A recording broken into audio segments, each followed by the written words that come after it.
Welcome everyone to Singapore International Online English Toastmasters Club chapter meeting.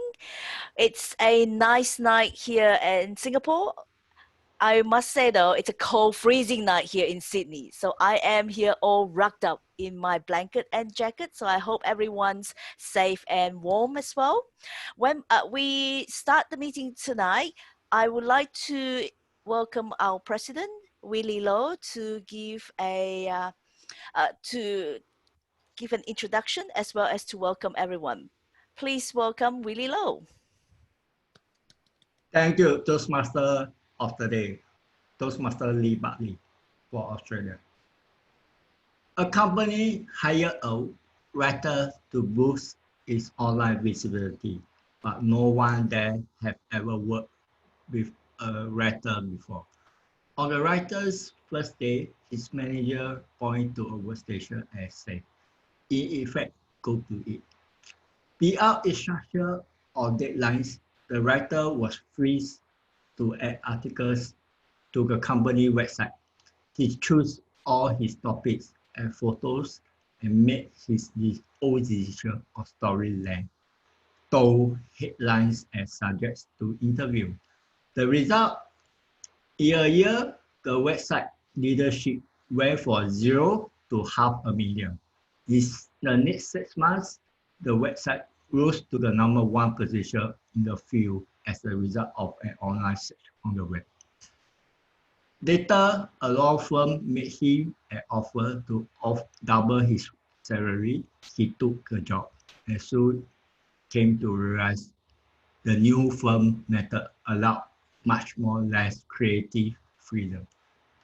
Wherever the writer penned an article, one of the law partners would pull out a check next to his and go over the copy line by line, dictating things like paragraph, length, and photo selection. After 2 days at the firm, the writer said goodbye to the company and won his old job back. What forces brought the first website to the top of his industry, and what forces drove the writer away from the law firm with his fat page? If money doesn't float everyone book, then what is it that motivates people to do their best? Dear fellow Toastmasters and guests, as at 19 May 2020, Singapore Online English Toastmasters Club has been awarded the President District Club status by Toastmasters International since we chartered on 20 November 2019. I would like to take this opportunity to thank the members who have contributed to the club district club status. First of all, the initiative 20 chartered members for Singapore, for Hong Kong, for India, and for America, because Dennis is based in America. And the education rules, the 40 Toastmasters who have contributed to the educational goals of Singapore Online. Toastmaster Panos, Toastmaster Hira, Toastmasters Saiful, Toastmaster Dorino, and Toastmaster Alicia that will be coming up in a few days' time. And the membership growth. In January, Toastmaster Panos, Toastmaster Hira, Toastmaster Mirage joined the club, although we are just only 2 months on the online committee.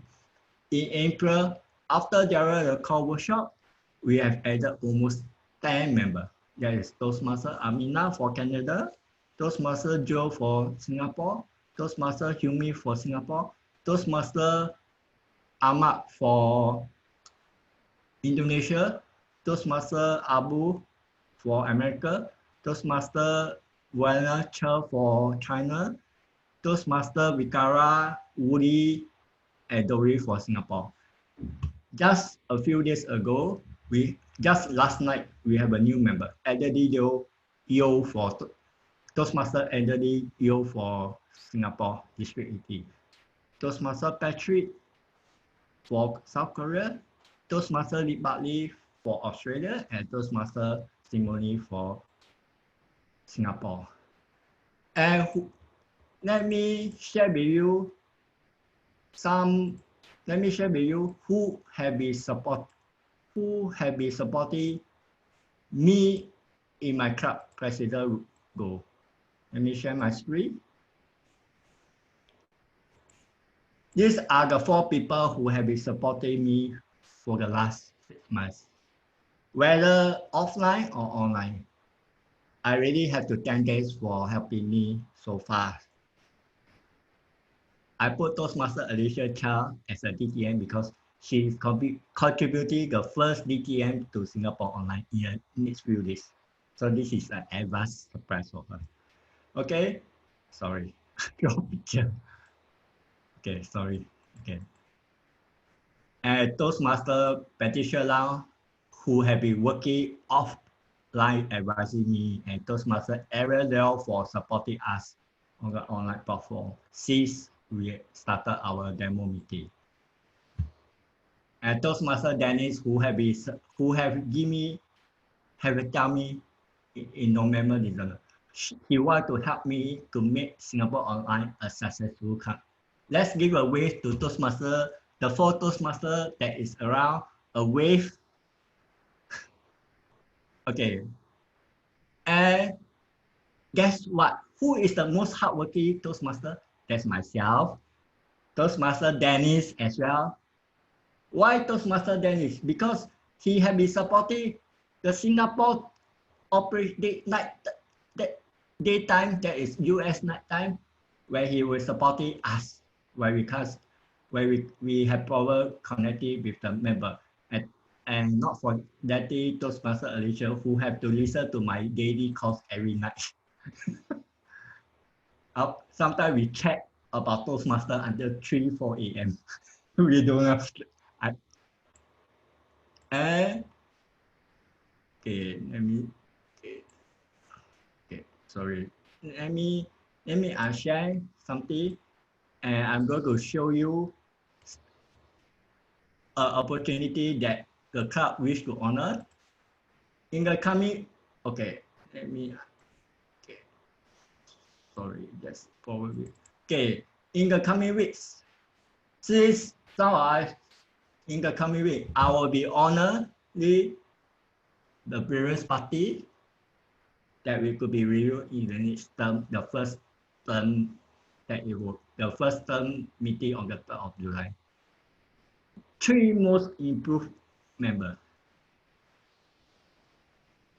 The highest meeting roles that the member have taken, the highest number of speaking slots that I have taken. Guess who? Actually, I already got the answer. That is Toastmaster Lee Shang Shang. In Easy Speak, she has taken 70 speaking slots till we move to Toastmo. The best personality, that is Toastmaster Lee Chan-ji. We call it CJ Lim. The best Toastmaster of the day. It has been a very. Actually, there's 4 to 5 contenders for this position. Never mind, we'll put it as best Toastmaster of the day. Best Toastmaster of the day. And best evaluator to the meeting. I guess I already know who's the one. And the best speaker go to Toastmaster Panos, who was the contest winner. So this is to contribute his success. And because of his success in the cup contest, he was invited all over the world as a visiting Toastmaster, sometimes as early as 1 a.m. to 5 a.m. Greece time. That is around 11 a.m. Singapore time. Although normally, some of you will be understand, is this my first time as a club president? I regretted to say that I'm not the first time. It's my 3rd time being a club president. in 2005, 2006. Current term, I'm a club president of a physical club in Singapore. So I do not know how to appreciate people, but Toastmaster Alicia have been telling me, reminding me that you should appreciate me. Well, tell you a secret. I have shared with Toastmaster Alicia. I will be having a private dinner when the circuit breaker is over. And for the member in Singapore, and for Toastmaster Dennis, we got something that is really planned. So Dennis, please check your email and what expect all of these things. And for members of Singapore Online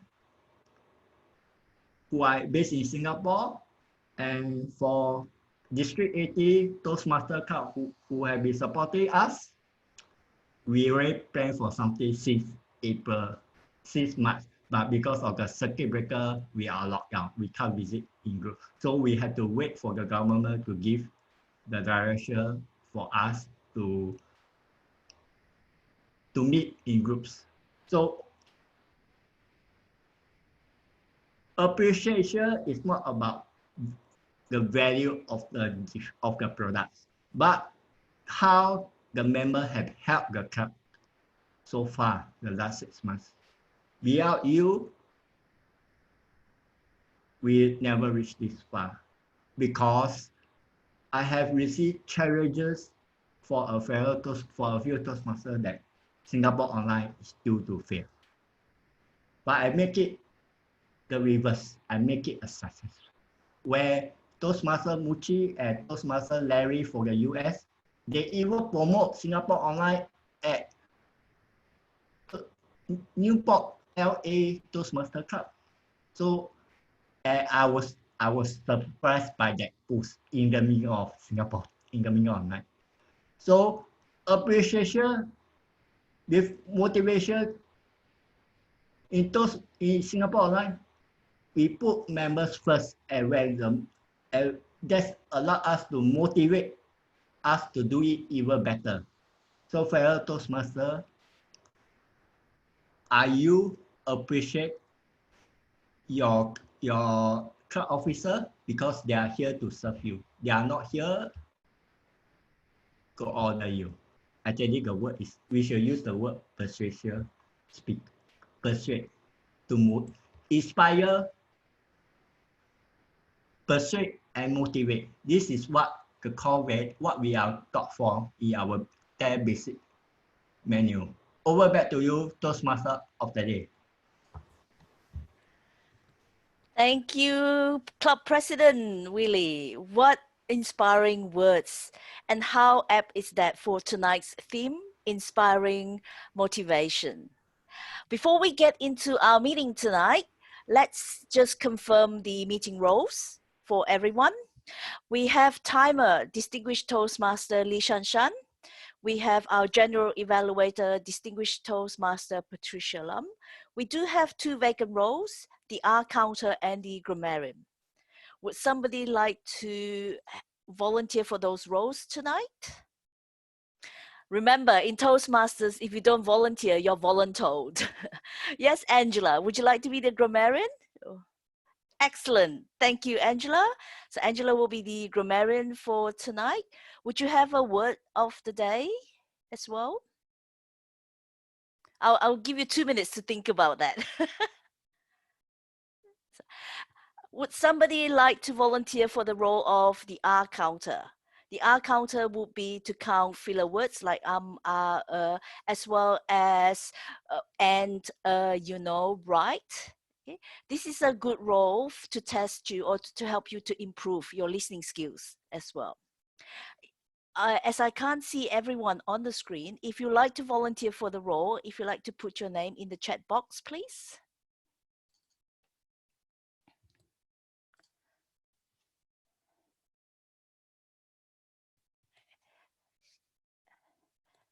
Okay. Yeah. So the grammarian, Angela. Unmute Angela. Yep. Okay. Just give me a second, Angela.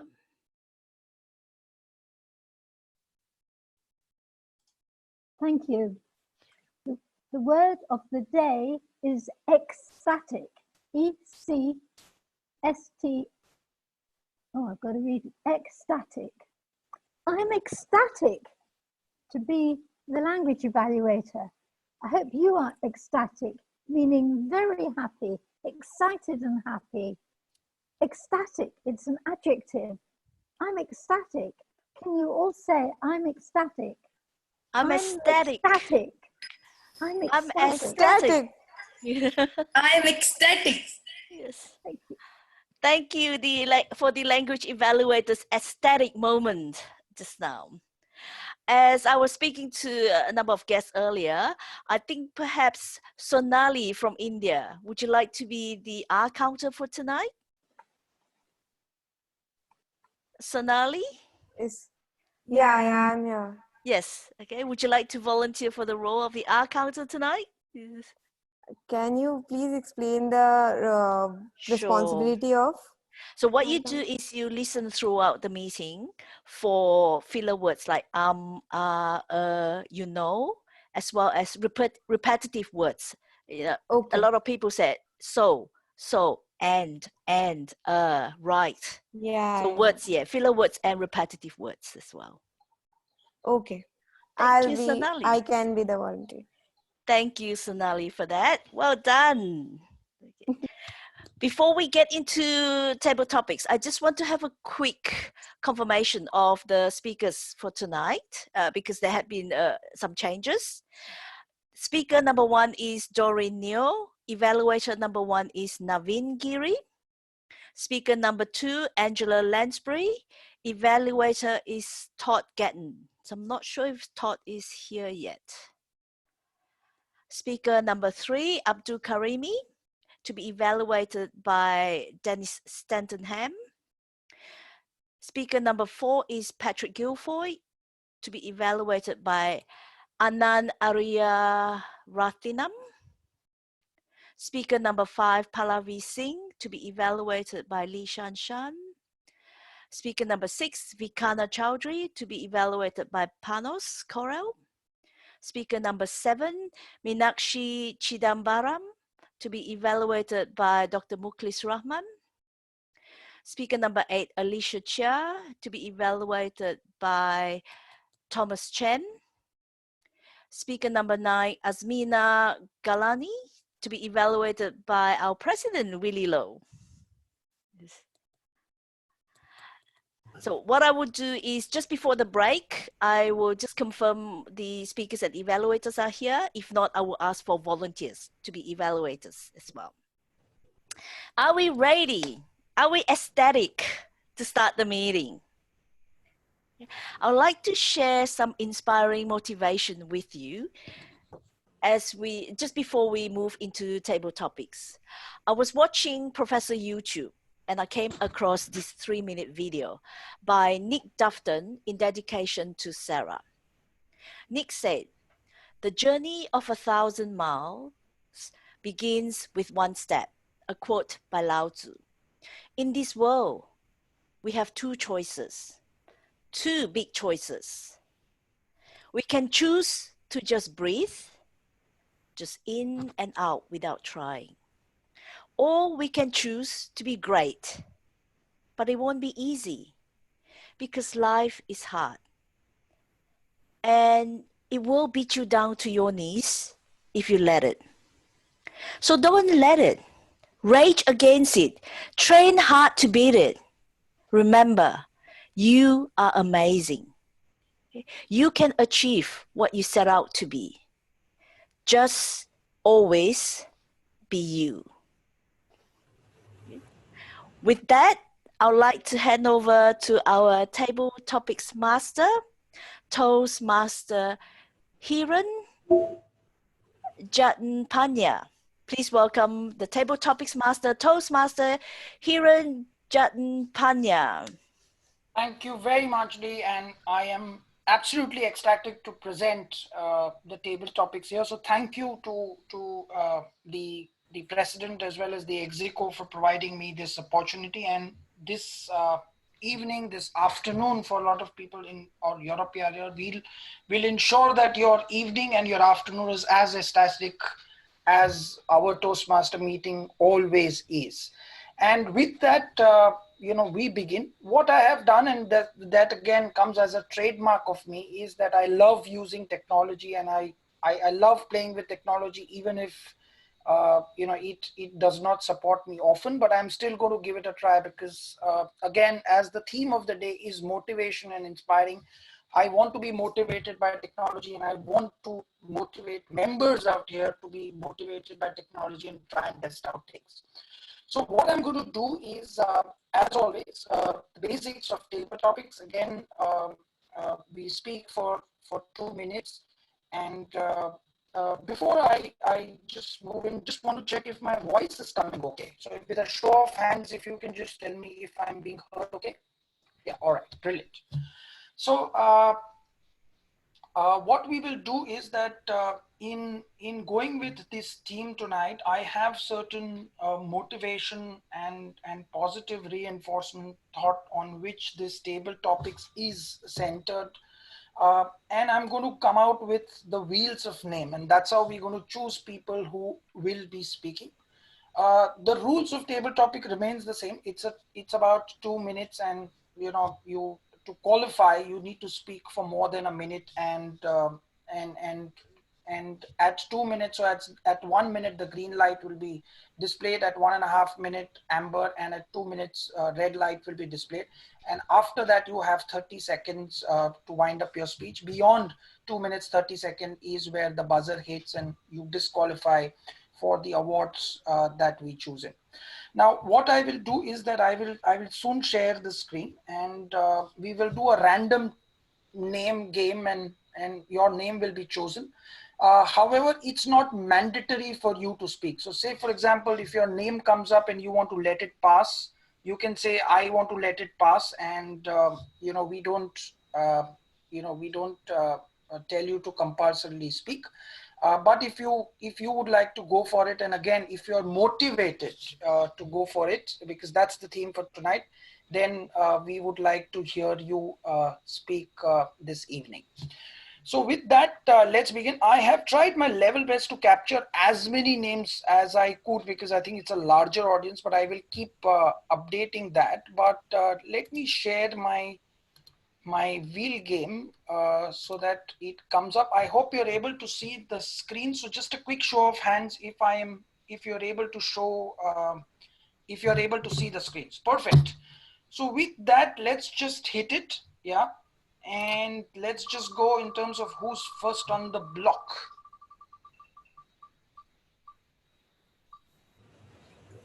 The man who needs no introduction, Dennis.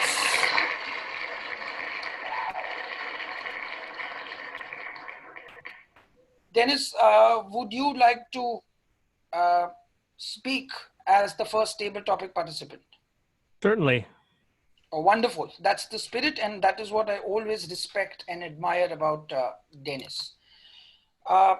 So Dennis, the topic that I have for you, which is just coming up on your screen as a part of this share, is, and let me just share it with you in terms of your topic. So your topic for tonight, and again, part of the motivation and inspiration, is your limitation. It's only your imagination. Your limitation, Dennis, it's only your imagination. Toastmaster Dennis Ham. Thank you, Mr. Topic Master, fellow Toastmasters, and welcome guests all over the world. I am ecstatic to have this topic. I actually enjoy going into stores like the hardware stores. That's one of my favorite things to do, is go into the stores that have all types of things. And I just try to imagine, what can I do with these items in order to put things together, or what projects do I have that I still need to fix and I need a part. So that's probably my favorite thing to do. It's kind of like the candy store for me, is when I go into a hardware store to look at parts, or a place that sells a lot of tools. I'm just trying to imagine, what can I do with that, or why do I need that to? I'm trying to justify it. I see something, I like it, but I really don't need it, but I try to imagine some way to justify it and buy it. And so that's really my favorite thing to do, is to shop. I think women probably like to go probably to clothing stores and fashion, that type of thing. But for me as a guy, my favorite thing is to go to a hardware store and look at all the different tools, the different connectors and other devices, and try to figure out how can I use it and why do I need it. So that's my favorite thing to do, is use my imagination and be very ecstatic about that. Back to you, Mr. Topic Master. Thank you very much. Indeed, very wonderful. And before I move into the wheel, I'll tell you what inspires me personally for Dennis is the way his sincerity and way he always comes up for the meeting. Absolutely fantastic in terms of visually observing him, and that's always an inspiring motivation that Dennis brings to me personally. All right, so moving on, hope that was much fun. So we will get our wheel to action us the next speaker again. So let's just hit it.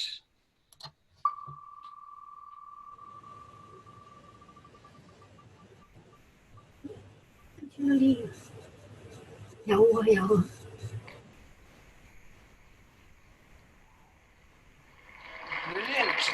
So Dr. Mukhlis, again, yet another senior seasoned speaker. Are you ready to have your topic for the table topics?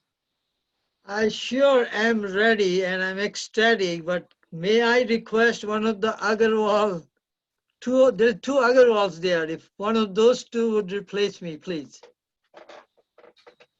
Say that again. I didn't understand. I think there are two Agarwals guests in this room.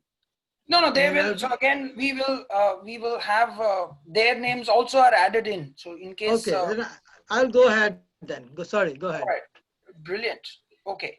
So your topic coming up in a minute, and I am just about to share that.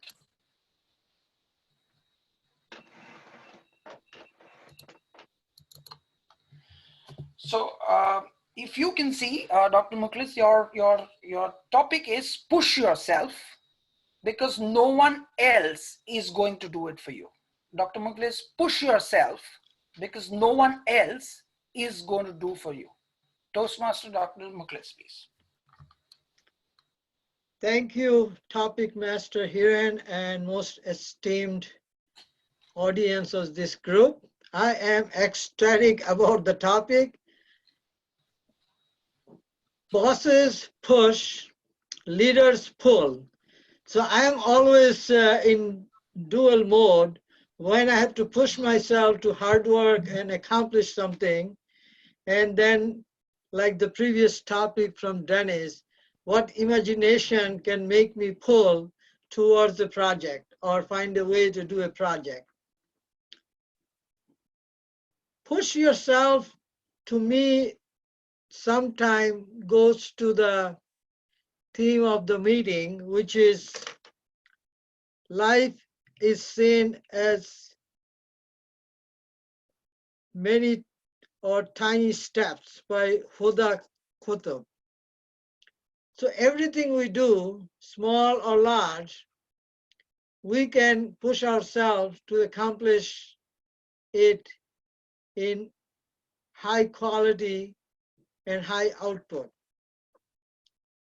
I also heard from the opening that journey of 1,000 miles starts with the first step. Pushing yourself to the next step is what makes it accomplished. My personal example, my first marathon run, I didn't know if I was going to be able to do half marathon, which is 13 miles, or the full marathon, which is 26 miles. And guess what? I crawled to the finish line by pushing myself to the finish line. I never thought I would do a 26 miles. So yes, in life, we have to push ourselves to accomplish many goals. It takes like the last few ounce of energy to do that. I am ecstatic about life, the blessings, and meeting like this one. We see friends from around the world. I pushed myself to join this meeting. Thank you so much. Wonderful. Always inspiring for me. Yet another speaker that we have in our family who's so seasoned, who's so senior, and yet brings a personal inspiration for me that one day I would like to step into that shoe. So again, thank you very much, and it's been a pleasure. All right, so let's move on to get to our next speaker. I'm sure this is moving fast, so the timer of the evening would give me a pat on the back, but that is where technology helps. So let's see who's the next speaker, and it is Anne.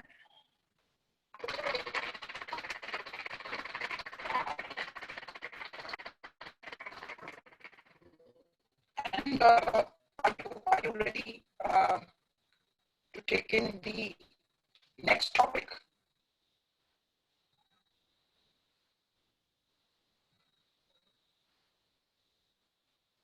Do we have Anne in the house? I saw the name on the chat panel, so I don't know whether Anne is there.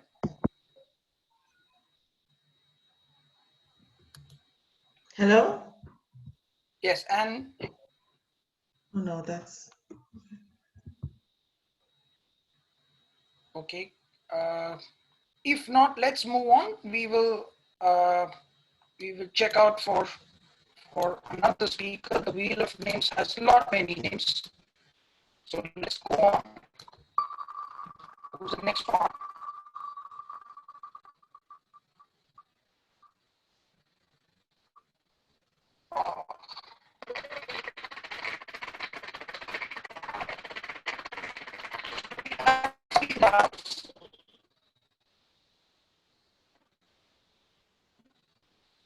Sabri, are you around? If you are, if you would like to unmute.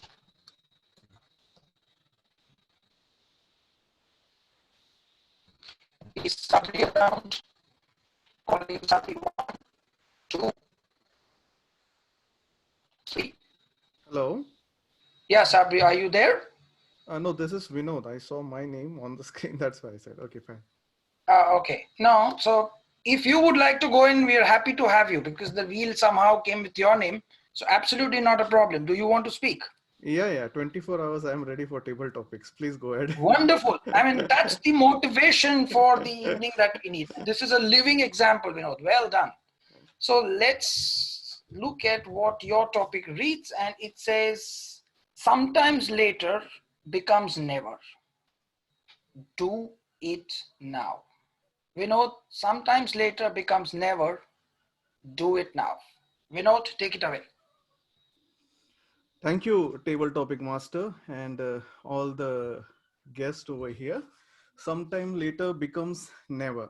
Now, this reminds me of the story of one of the story what Daniel Goleman was saying that the after becomes the new before during when you're doing it.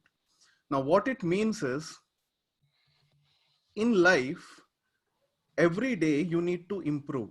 Now, what the topic basically means over here is if you delay or regret that you want to learn something or do something,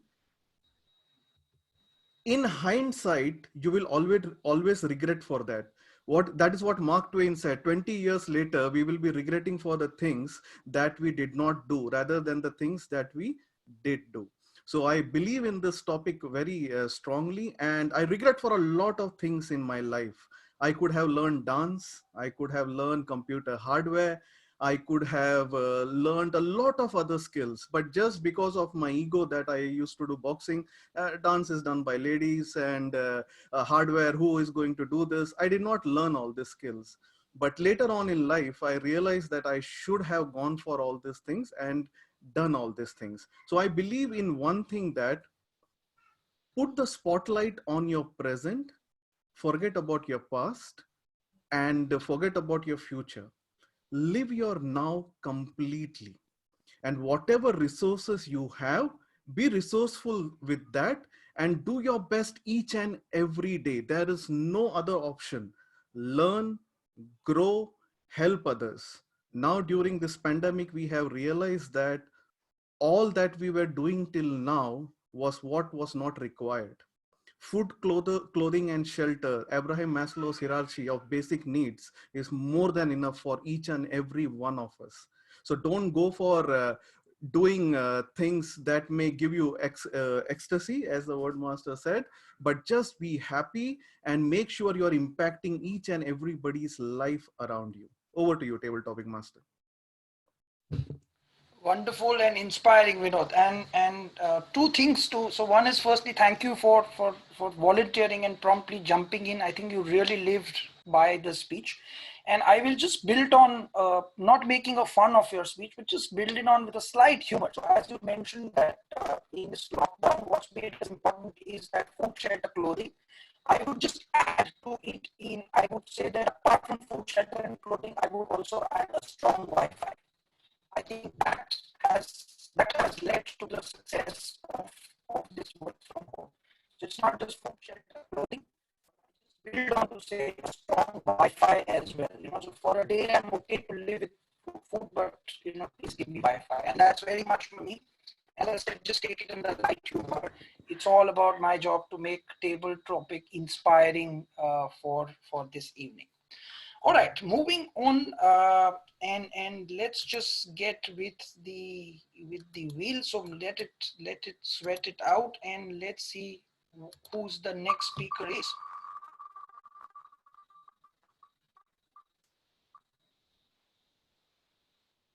Is it Meena?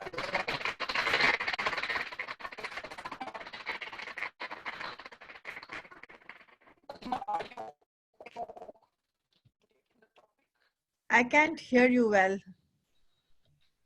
Is it okay now? Yeah, it's okay now. Yeah. All right.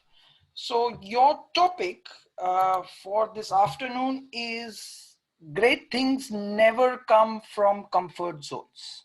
Great things never come from comfort zones. Azima, over to you. It means that if you want to achieve something very great or something big in life, then you have to work hard. You don't get it like that. It is always good to work hard and come out of your comfort zone.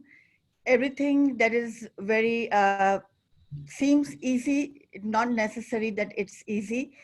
If it's easy, then you won't achieve the goal as it is set for the end result. So in order to achieve the end result, you have to work hard. You have to look what you are doing. You have to compare your steps. You have to see present steps with the past steps. You have to go out of your comfort zone and you have to look for the ways. You have to take some difficulties in the life in order to uh, to achieve the great results. If you don't work hard or you do the same as you're doing always, then the result will be the same. There will be no difference in the result. And you should always have your end goal in the mind and work hard accordingly. And you should write down what you want to do, how you want to do it, jot down the steps, take the actions, and then compare your present actions with the past actions, do some research, listen some podcast, and read some books about it, and then do whatever you can do to achieve. For example, if you want to achieve, say, you want to be better in the gym, then you have to come out of your comfort zone and you have to work hard and learn all the skills, hire a trainer, and do all the hard work that is required for that particular exercise. And that way you have to come out of your comfort zone. If you want to become great, then you have to do all those things. And then time comes when you become great at that work. Thank you. Wonderful. Indeed, very, very simple and straight to the point, not complicated, but absolutely inspiring again. Some of the things are so profound and so inspiring that they're simple. Just get to it and we will get going. All right, moving on, and time to sweat in our wheel again. So let's get going and let's see who the next speaker is.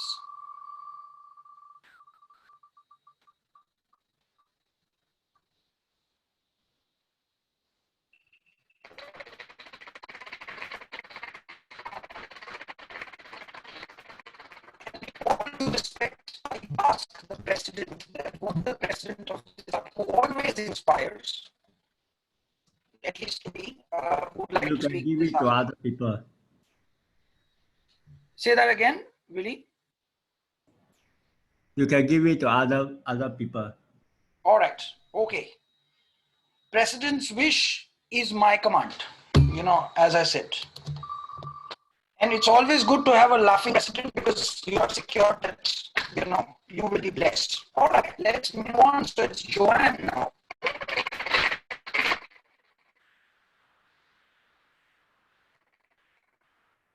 I would like to speak this afternoon.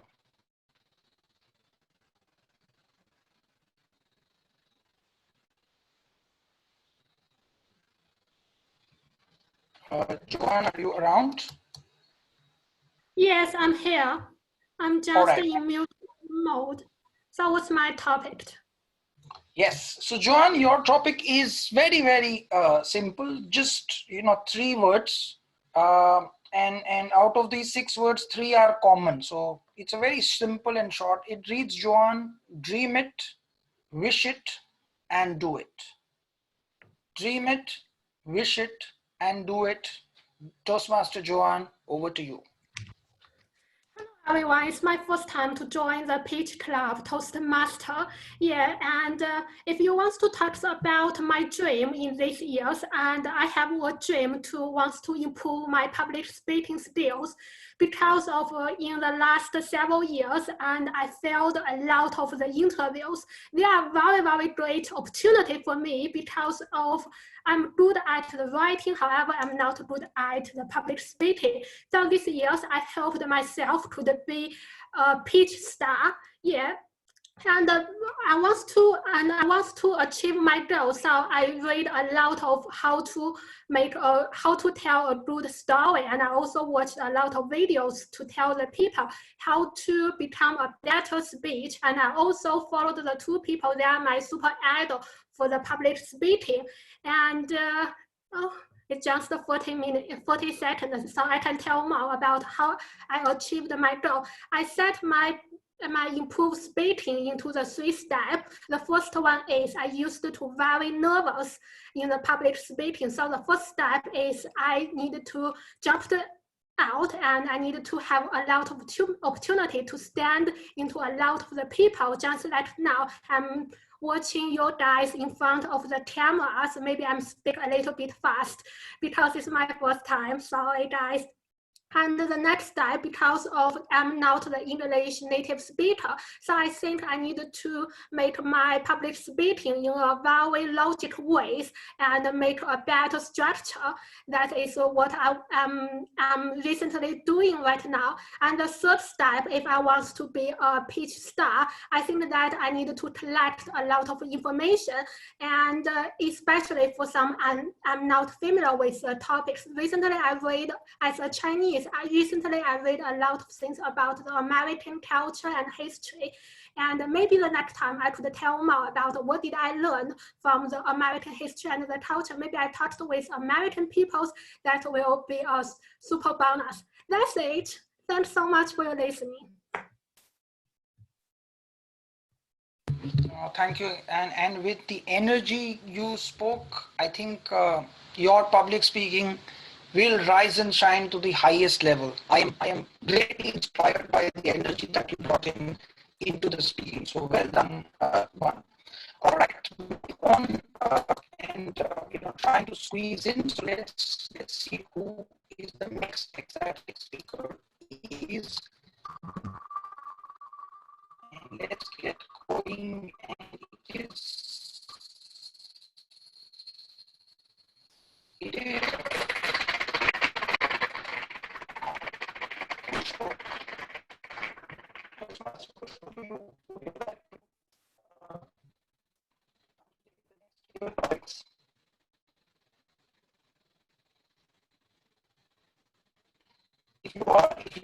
unmute.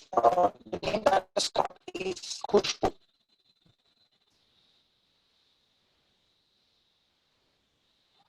Khushbu, if you are able to hear me, calling Khushbu 1 and calling Khushbu 3. Okay, let's move on. And let's see who the next one is on the list.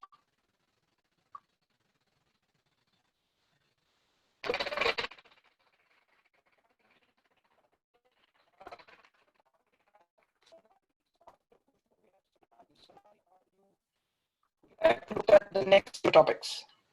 Hiren, your speaker is very difficult to hear, so you might have to repeat and ask the person that they have heard you completely. Thank you. All right, my apologies. I think it could be the afternoon slag that my Wi-Fi is having. But Sonali, would you like to go next? Yeah, I would be ecstatic to go next. Perfect. I love the spirit. I love the spirit. And there you go. So your next topic that reads is success doesn't just find you. You have to go out and get it. Sonali, success doesn't just find you. You have to go out and get it. Over to you. So, hello guys. As I'm a new first time. It's my first time in the Toastmaster. So yeah. So here's my topic. Success doesn't find us, and we have to go. For a success to get on, we need to find opportunities. So as they say, opportunity doesn't come to us. We have to go to the opportunities, because every door, like everyone say, if one door closes, another door opens. For that door, we only have to go and find it. Because nobody has to nobody has to come and put everything to us in a silver platter. We have to work hard to get what we want. Suppose I was watching free dance skating videos. If I want to get there, I need to work hard. I'm not going to get the whole badge of getting a very good dancer on free skating by getting on by sleeping on my bed, right? So for that, for any success, even if you want to a good speaker, or want to be a good debater, want to be a good racer, you have to go work hard and grab the opportunity. Or suppose I say, recently you get a new job, and you are not happy with that for it, and then you get another job another job offer. So you think that it's time to risk it, and you have to go and get it, because otherwise you will be thinking that you are in a comfort zone, and you have to live with it because you think that you are not going to get it, right? For that, you need to have a positive mindset. First of all, if you don't have a positive mindset, you need to think that hard work and anything can be possible, right? I am a computer science engineer, so I think by coding anything can be possible. So why I think that in this world anything can be possible. Thank you so much. That's my time. Wonderful. I think that was indeed very inspiring. And what I would say is that, again, picking up your analogy of knocking the door, if you have to be great public speaker, I think you've knocked the right doors of Singapore Online Toastmaster Club. So you've knocking the door at the right place, and this is the place to come in. I will go in. I am just checking with within. I think we can still go in further. So let's not waste time and go to who's the next one.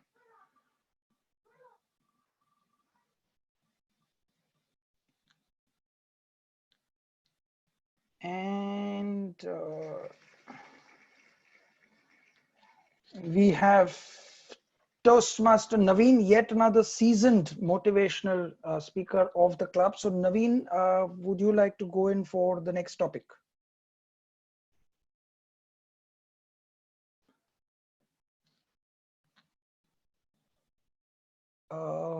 Calling for Naveen 1, gate closing Naveen 2, gate closing Naveen 3. All right, so let's move on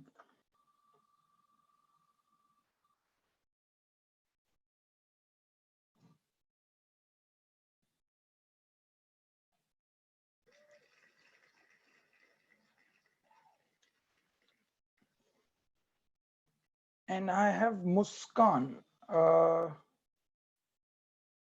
Muskan, would you like to volunteer for the next topic?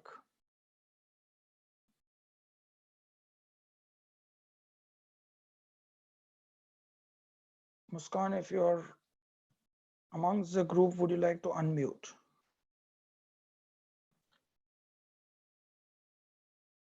Calling for Muskan 1. Calling for Muskan 2. And as we say, we've stopped looking at this announcement after the airlines have stopped, but gate closing, the last announcement for Muskan. All right, so let's move on and look at the next one.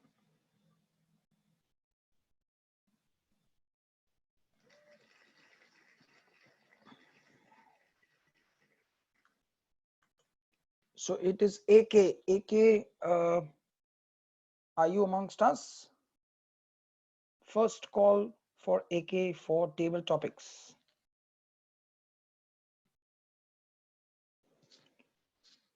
Calling for AK, second announcement. I saw my name. Ah, Muskan, is it, right? Yeah, I'm Muskan Agarwal. All right, brilliant. Muskan, you would like to go in for the topic? Yeah, sure. Brilliant. So here you go. And it reads, Muskan, it says to you, the harder you work for something, the greater you will feel when you achieve it. Muskan, Okay. the harder you work for something, the greater you will feel when you achieve it. Over to you, Muskan. Get it us with a smiling speech, Yes, as your name suggests. yeah. Hello, everyone. I'm ecstatic to join this meeting today. So, the harder you work, sorry, actually, can you repeat the topic? The harder you work. The harder you work for something, the greater you will feel when you achieve it. Okay, so as the speaker before me spoke, like success won't come to your doorstep. You have to go for it. The same way, I would like to suggest, like if I won't work hard for a thing, it won't come. If I won't work hard, I may get the thing, but it won't be 100% thing. So to achieve something, you have to put your 100% into that. You have to push yourself and come out of your comfort zone and get the thing. I am let's take an example of me only. So I'm afraid of public speaking. It takes a lot of effort out of me to speak publicly. So I came out of my comfort zone today and I joined this meeting. So now I have to work hard on this meeting to be very efficient in public speaking. I have to join this meeting regularly. I have to volunteer for things. I have to come out my comfort zone and work hard for the thing. Similarly, if anyone like if any professional is working at a job and he's working like in a mundane manner and he is not taking an extra step to go forward, like if his work is being done normally, he doesn't want to go to an extra step to get the thing. He won't go ahead. He can be good at what he does, but he won't be excellent. So to take a step forward, we have to work hard and take one more step towards that and get the thing. So thank you so much. Thank you very much. I think you've hit the nail in terms of stating to all of us that it's all about taking that first step and being spirited to ensure that you just get it. So very well done, I should say, on that. And moving on, and as I go for this, let me just get to the screen again. And let's go with the next speaker.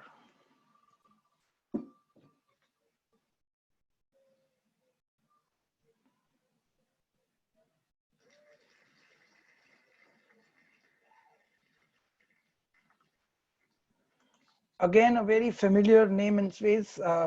So Toastmaster Meena, are you around? Are you willing to willing to be the next table topics? Toastmaster Hiran, I think she said that she will be busy, that she be Okay, all right. excused. Yeah. Yes, of Thank course. you. Let's move on. I think Ahmed Nur Hasim volunteered. I don't know, you can. Yeah, so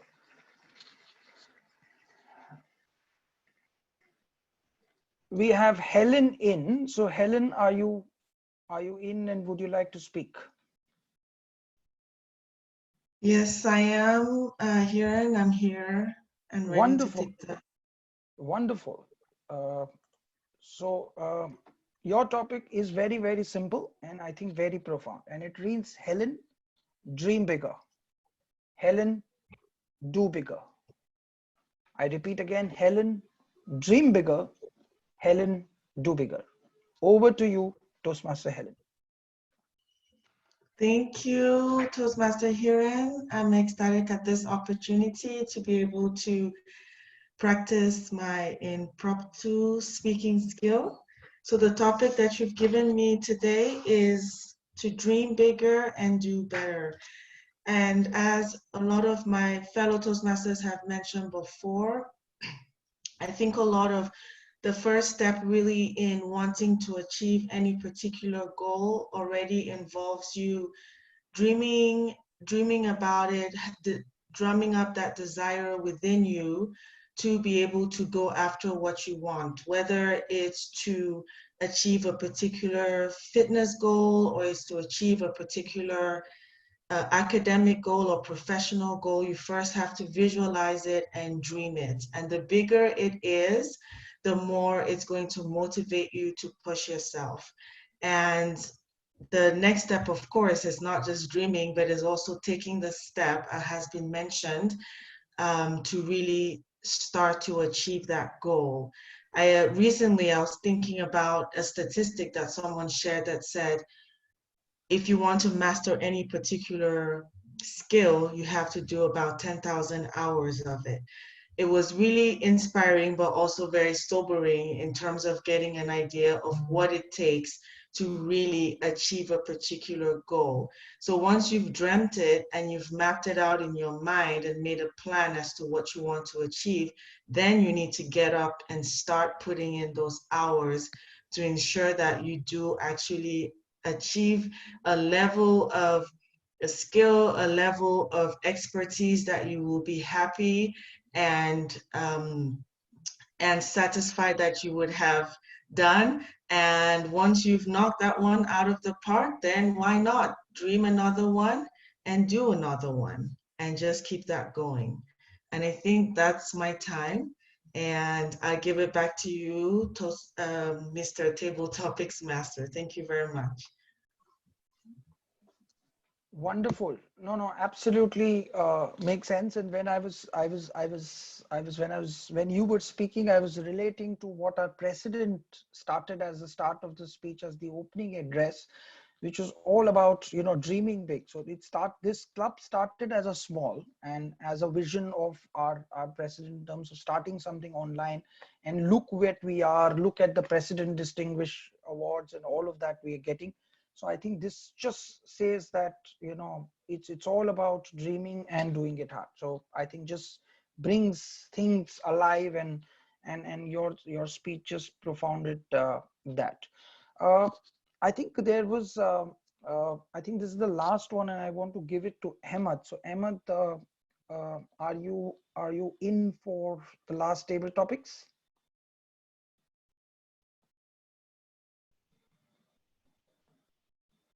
Ahmed, I see you on the screen. Do you want to unmute yourself?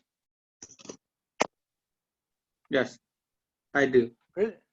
Brilliant. So I give it to you, and let me share my screen so I am able to show you your topic. And Ahmed, it again reads, it's in the simple form. It reads that Ahmed, don't stop when you are tired. Ahmed, only stop when you are done. Ahmed, don't stop when you are tired. Ahmed, only stop when you are done. Over to you, Ahmed. Thank you, Mr. Topic Master. I am going to talk about my experience as journalist when I get the biggest, when I get a big challenge for investigated case in journalism. So sometimes I believe that I can do it. But after 2 months, sometimes I feel I'm so tired because I don't get a mind of story. Sometimes I need to take rest to mountain, 2 days or 3 days. After that, I come back to city and I get new perspective that the story is very interesting. Can we reflect our work? That's it. Idea. That's a good idea. So my principle is never give up when we are tired. But if we have to take rest if we tired, but we have optimism to reach the goal.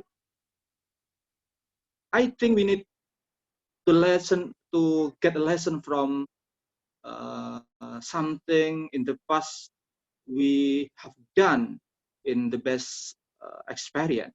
We can take it maybe 10% or 20% of our file in the past to reflect that we can do the best if we learn from the mistake in the past. Thank you, Tugro. Wonderful. Again, you know, simple. What I liked about your speech is simple thoughts and you know, very deep messaging. So, Ahmed, well done, and you know, loved what you spoke. We have yet another speaker as a special request, and again, planning to add her in because it was technology as a challenge, and I respect both technology. So, Khushbu in next. Khushbu, can you unmute yourself and you will be the next one to go because your name popped up and you know, you couldn't. Let me try and yes. So are you up for the next challenge? I'm not able to mute myself. Khushbu, are you? Yes, sir. Yeah. All right. Brilliant. So Khushbu, it says, wake up with determination, go to bed with satisfaction.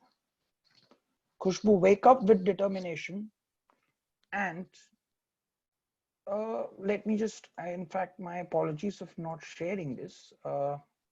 Yeah, there it comes up. So Khushbu says, wake up with determination and go to bed with satisfaction. Wake up with determination, go to bed with satisfaction. Khushbu, over to you.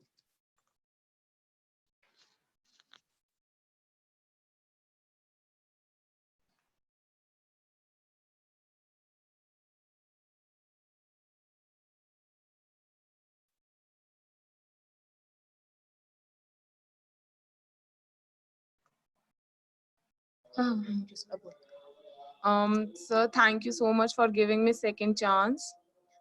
Because due to the internet connectivity, I was not able to speak that time.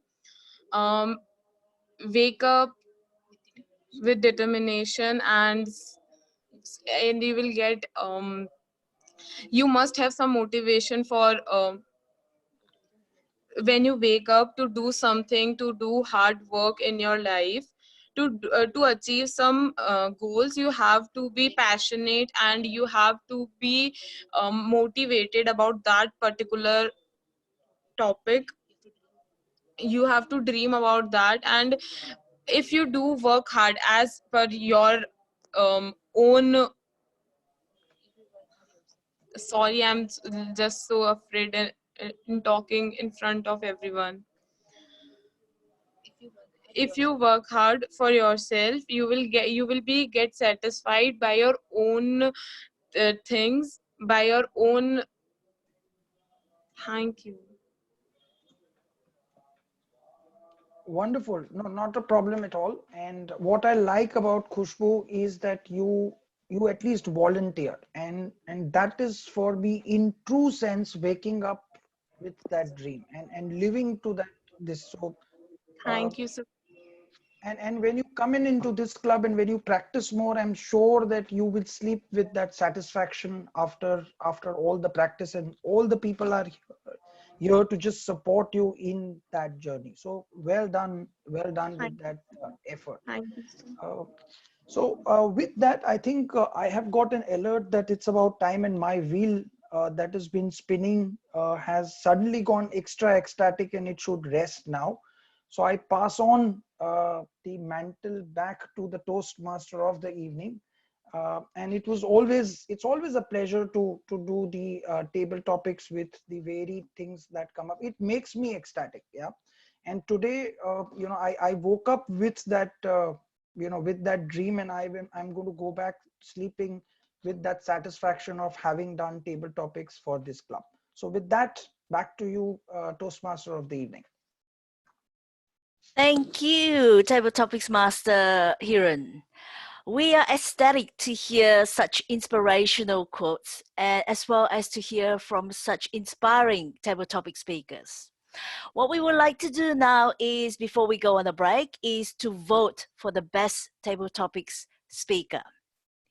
The poll will be up soon. I think the poll has been put up. You have another 15 seconds or so to vote for your best speaker. Please note that the speaker has to speak from 1 minute to 2.5 minutes. So we do have one disqualification. Sonali spoke for 2 minutes and 47 seconds, unfortunately. Please vote for your best table topic speaker. The poll will close in 30 seconds.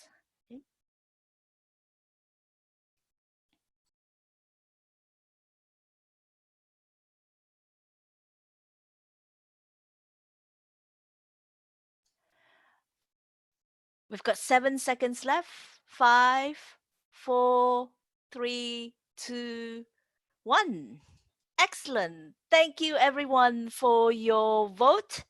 We are now ecstatic to be going on a 10-minute break.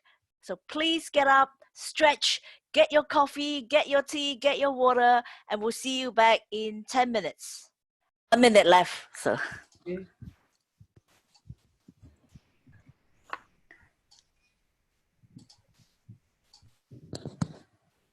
Okay. Let's start. Welcome back, everyone, to the second half of this aesthetic meeting. I hope you've had your stretch and your coffee or your tea. Mine is right here with me, and I look forward to the exciting 9 speakers that we have for the second half of today's meeting. I would like to welcome the first speaker, Toastmaster Dorinio. Are you ready? Excellent. So our first speaker is Toastmaster Dorinio, who will be speaking from the Dynamic Leadership Level 1, Mastering Fundamentals, Evaluation and Feedback, second speech. The time for the speech is 5 to 7 minutes. The green light will come on at 5 minutes, the yellow light at 6 minutes, and the red light at 7 minutes. Doreen will be evaluated by Toastmaster Naveen Giri tonight. Toastmaster Naveen, would you be able to read out the objectives for Toastmaster Doreen's speech, please? Of course, Lee. The purpose of this project is for the member to demonstrate that she has applied feedback received from her first speech. Good luck to you, Doreen. Thank you, Toastmaster Naveen. Just a bit of introduction about Toastmaster Doreen. She has been in the workforce for 47 years when she retired in December 2018 to focus on grandparenting, as well as pursuing her passion in Toastmasters. Tonight, she brings you a story behind the mechanical pencil.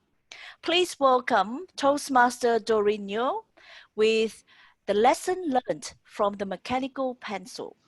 The lesson learned from the mechanical pencil, Toastmaster Dorino. Just a moment, where's the timer? Okay. Good evening, ladies and gentlemen. Of late, we have been hearing about COVID-19 and the lessons learned. One of the valuable lessons is family bonding. Yes, we have taken family bonding for granted. This reminds me of the story of mechanical pencil. Before Christmas, everyone is busy shopping for presents, wrapping the presents and placing them under the Christmas tree. Then on the Christmas day, it's time for giving and receiving, and at the same time, fellowship. The joy of receiving the presents, especially when it is from your parents.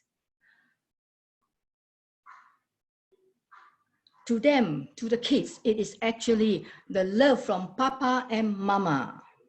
On this note, I would like to share with you the real life story of a child perspective of his birthday present, which was compromise. On the bright, warm Sunday afternoon, my friend's family was relaxing in the hall, while the birthday girl was busy unwrapping the presents. The birthday child was 3 years old. She was receiving so many presents that she wanted to unwrap it very quickly. Each time when she unwrapped one, she would happily lift it up and show his parents. Papa, Mama, it's toy. When she reached the fourth present, it was a drawing board and Papa, what is this? She shouted, Papa, what is this? The Papa was busy in conversation with the rest and did not hear her. Her uncle heard her asking the question. So the uncle said, Xia Yu, this one is called mechanical pencil. Mechanical? The uncle repeated, yes, mechanical pencil.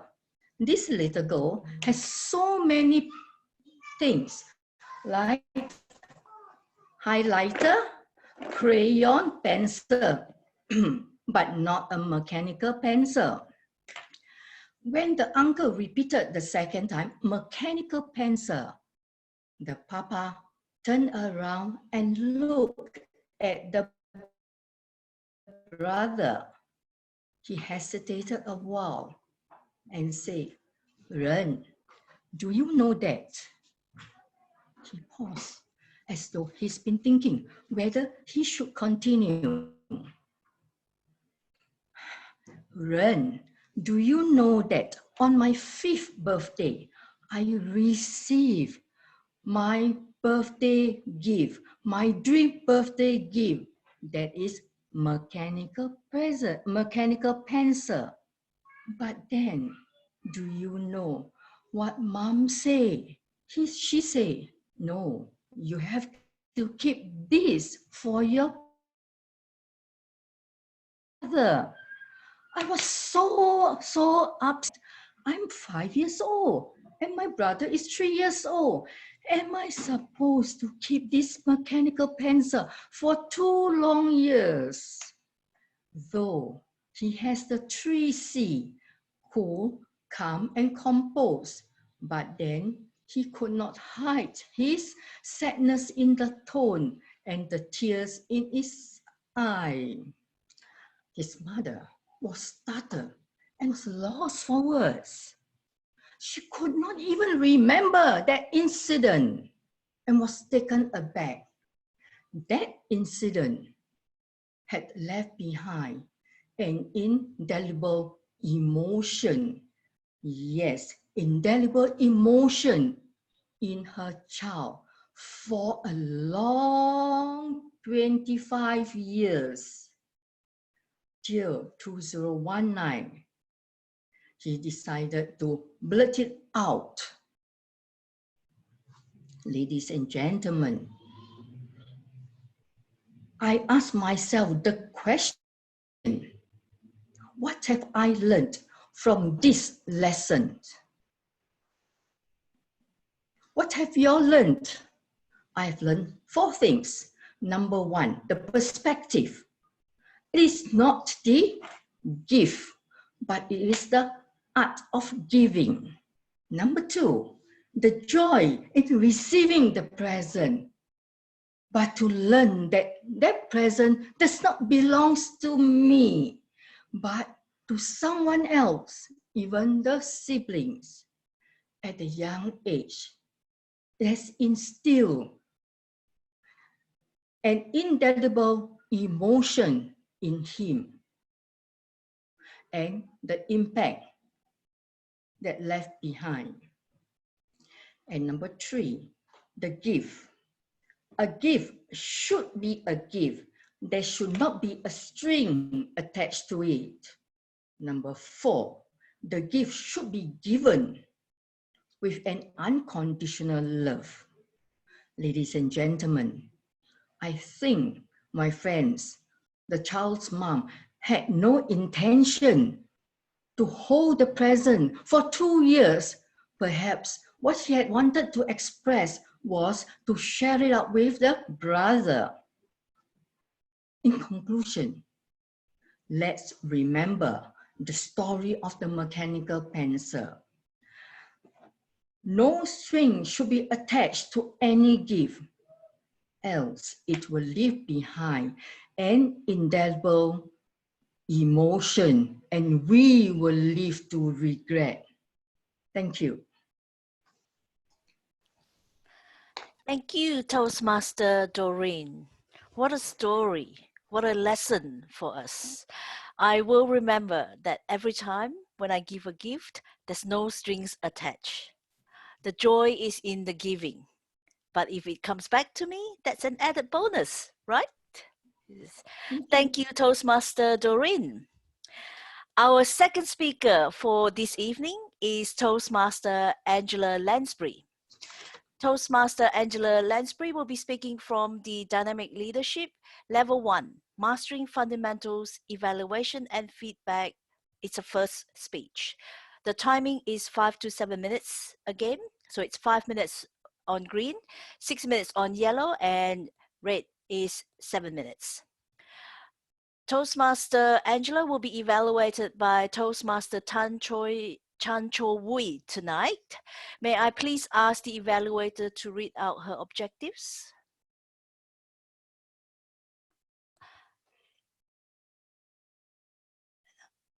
Oh, I think she's on mute. I'm just about to speak. Okay. Let me just see if I can unmute her. Yep.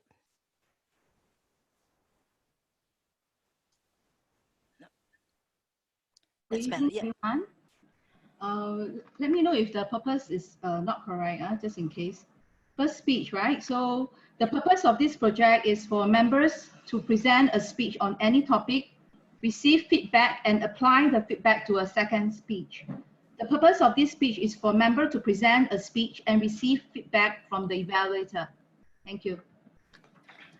Thank you, Toastmaster Tan Cho Wei. Toastmaster Angela will tell you how she learned to write books and how you can get help as a would-be writer, I would say. Please put your hands together for Toastmaster Angela Lansbury with How to be an Author. How to be an Author, Angela Lansbury. Thank you so much, the Toastmaster of the evening, Willie, and all our fellow Toastmasters and welcome guests. You are all authors, or you can be. I'm an author.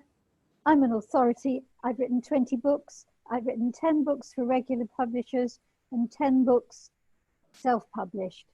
So whatever you want to write, I can help you with it.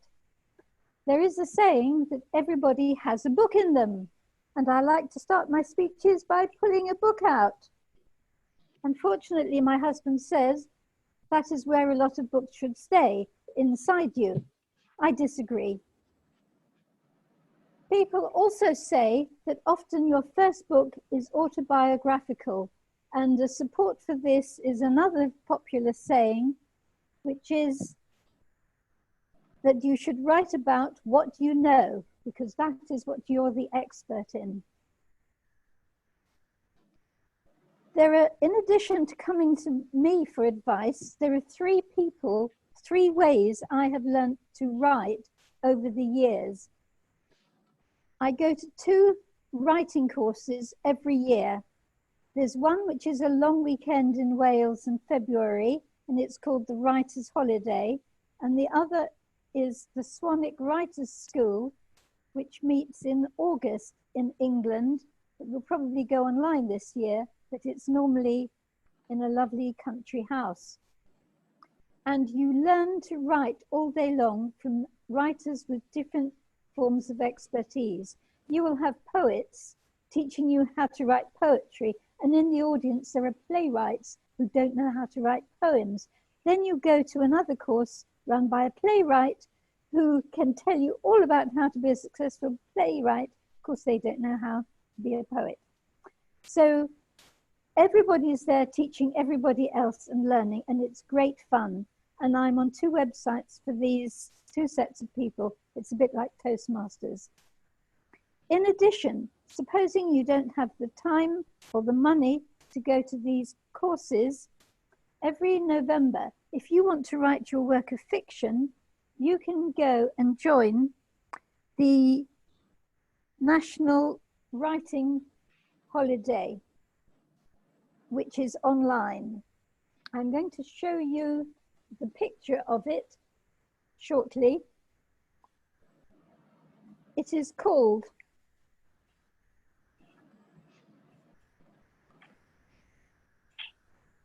National November Writers Month.org. What you do is you write a 50,000 word novel in a month. You are writing for 30 days, 1,667 words every day. It doesn't have to be good, it just has to be written. And to keep you enthusiastic, you are paired up with a buddy who says to you, have you written your words? Have you written your words? I'll send you mine, you send me yours. And you just write and write and write and send them the words. And at the end of the month, you've got your 50,000 word novel. So those are 3 short ways of learning to write a book. Now I'm going to give you some other tips. One is length. If you enter a contest, such as a writing competition, it's a bit like a speech contest. You're given a word length. And if you do any other kind of writing, you're given a word length as well. For example, you might write a book of poetry and they might say, you might contribute to it. They might say to you, every poem has to be 40 lines long, maximum. You think, why? Why do they do that? Why can't I write 50 lines, 60 lines, 70? When you come to edit a book, you find out the reason. If you're lucky enough to go online and do an online book, you can make it any length, because the person could be reading on a little screen like that or on a big screen, and they alter the size to fit, so you don't have pages. But if you're producing a book, you want to be sure that every page inside looks right, so that the poem fills the page and doesn't run over with just one line on the next page and a big gap. You also want all your chapters starting on the right-hand side, which is a convention. So you have to think about what your page is going to look like for the reader, like a proper book, as well as the content. Now let me tell you about some other books I have written. I wrote quick quotations for myself. You may be saying, well, how many readers is a successful writer? One of my most successful books was the first one I wrote for a publisher called Etiquette for Every Occasion. It sold loads of copies. It was a W.H. Smith bestseller. It made masses of money, not for me, but for the publisher. Then later, I wrote two little books, one for my family, my mother-in-law, This Is Your Life, when she was 90, and the other for my next door neighbor. She is now 90. They only had fewer than 5 readers. But then ask yourself, one of the best-selling books of all time is Anne Frank's diary. How many readers did she have? In her lifetime, she had no readers. So don't worry how many readers you've got. The important thing is that you are writing what you want to write, learning the lessons you want to learn, telling the story that you want to tell. So you have several choices. You can go to writing holidays, you can do the writing month, or you could come to me. I charge $50 an hour for to help you get started or to finish. Please, please start your novel. It could be a bestseller, or it could be your pride and joy and leave you ecstatic. Thank you. Thank you, Toastmaster Angela. How inspiring. I wish I could write like you. Congratulations on being such an accomplished writer. I suffer from writer's block. I pick up my pen or I pick up my keyboard and that was it. First word. Well, half a word, that is. So I will learn from you, Angela, and thank you for the tips as well. The third speaker we have this evening is Toastmaster Abdul Karimi. Toastmaster Abdul Karimi will be speaking from Visionary Communication Level 1. Again, it's Mastering Fundamentals, Evaluation and Feedback, second speech. The timing is 5 to 7 minutes. So it's 5 minutes on green, 6 on yellow, and 7 on red. Toastmaster Abdul Karimi will be evaluated by Distinguished Toastmaster Dennis Ham tonight. May I please ask Distinguished Toastmaster Dennis to read out the objectives of the speech? Yes, thank you, Madam Toastmaster. Our next speaker is not working on any specific manual, so what I will be doing is I'll be using a generic evaluation form for him. I will be looking at his organization and looking for things that he did well and also see what areas he may have to improve, and I'll be offering that to him at the end when I give my evaluation. Back to you, Madam Toastmaster. Thank you, Distinguished Toastmaster Dennis. A bit about the speaker. With all of us under a lockdown, circuit breaker, or shelter in place, we all have lots of time on our hands. Tonight, let's see how we can best use this time. Please welcome Toastmaster Abdul Karimi with Free Time. Free Time, Abdul Karimi. Yes, hello everybody. Good afternoon, good morning, good evening, whatever the time is in your side. My time is early in the morning at 10 a.m. between 10 to 11. Yes, today I want to talk about a free time. I'm sure times like now, we all have free times. Example, what we're going to do with our free time. You are with your family, with your wife, your husband, your children. Now, how can you use this free time? For example, if you did not have free time in so many years while you was going to work, your wife was going to work at school, your children, now is the best time to reconnect. Why? Because now everybody's locked in the house all around the world. So for example, let's say you want to learn how to cook, and you know that your wife, she knows how to cook. This is the best time to learn to know how to cook. So what you do is you help your wife. You ask her, listen, babe, or honey, my love, or my sexy lady, whatever you want to call her. You tell her, listen, I want to learn how to cook. Would you please help me how to cook?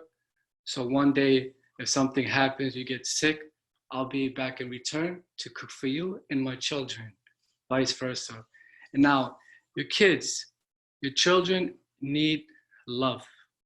They need communication. They need hugs. They need attention.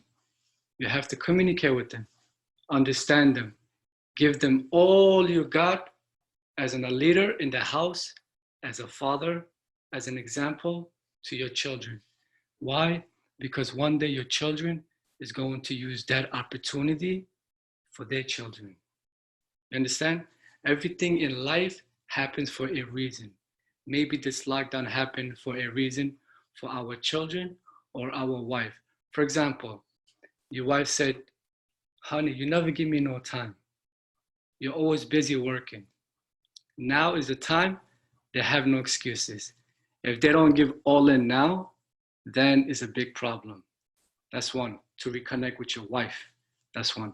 Two, with your children, they need an example. They need a leader. So when they go to school, they can take care of themselves.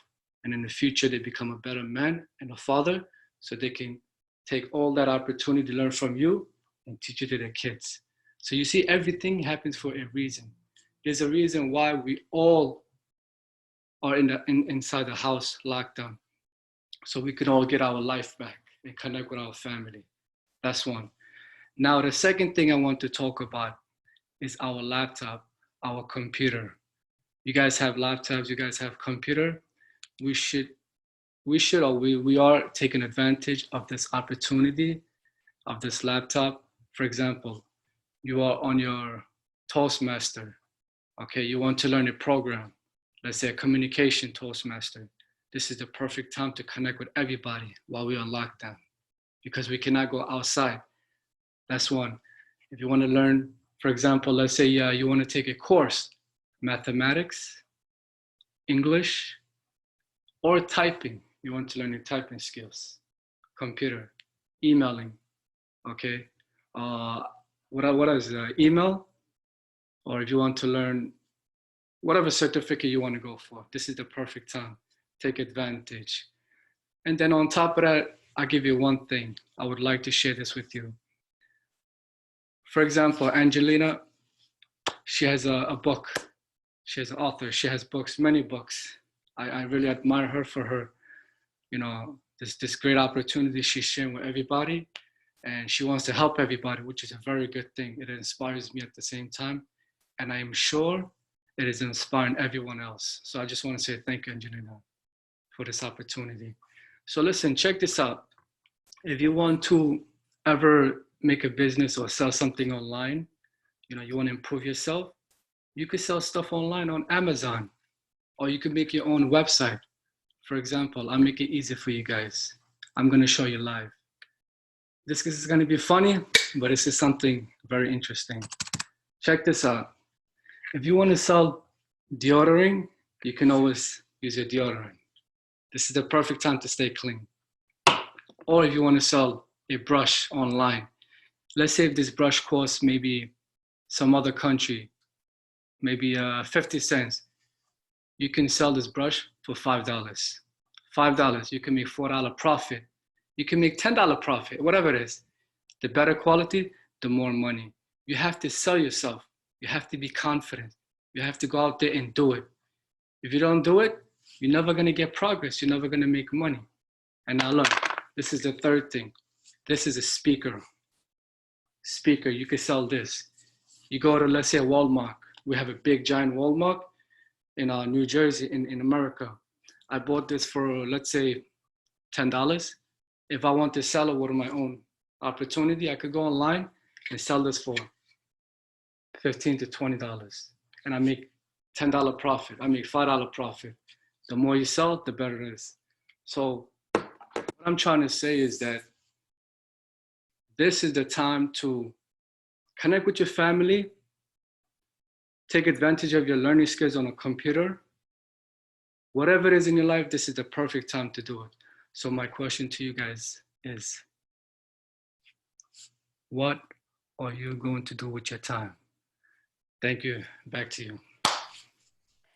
Thank you, Toastmaster Abdul Karimi. Thank you for the timely reminder about spending more time with the family as well as doing things. It reminds me of, I think, Nike's slogan, just do it. Okay, I'm in the same boat. I've been putting up with excuses, procrastinating, but tonight I'm going to do something. I'm going to go online and I'm going to research something that I've always wanted to do for a long time. But thank you for that, Toastmaster Abdul Karimi. You're welcome. The next speaker tonight is Distinguished Toastmaster Patrick Guilford. Distinguished Toastmaster Patrick will be speaking from the Leadership Development Level 3, Increasing Knowledge, Planning and Implementing. The speech will be 5 to 7 minutes. Patrick will be evaluated by Distinguished Toastmaster Adnan Ariyarathinam. May I please ask the evaluator to read out the speech objectives? Thank you very much, Toastmaster of the Day. Patrick, today your purpose statements are, the purpose of this project is for the member to practice developing a plan and bringing that plan to fruition. The purpose of today's speech is for the member to share some aspects of planning and implementing his or her small-scale project. Thank you. Thank you, Distinguished Toastmaster Adnan. A bit about the speaker. You don't have to be a rocket scientist to use Zoom in facilitating online Toastmasters meetings. Patrick has been using Zoom since 2017 when he joined Buddy's Online Toastmasters Club. Since then, he organized an inter-club online speech contest, helped Career Cup DM Toastmasters Club transition from a face-to-face club to online status to COVID-19. Now he uses Zoom for his main job in teaching EFL to elementary school students. Please give a warm round of applause for Distinguished Toastmaster Patrick Guilford with Planning Online Toastmasters Meetings. Planning Online Toastmasters Meeting. Distinguished Toastmaster Patrick Guilford. I have to share my screen. Just wait a second. Okay. There we go.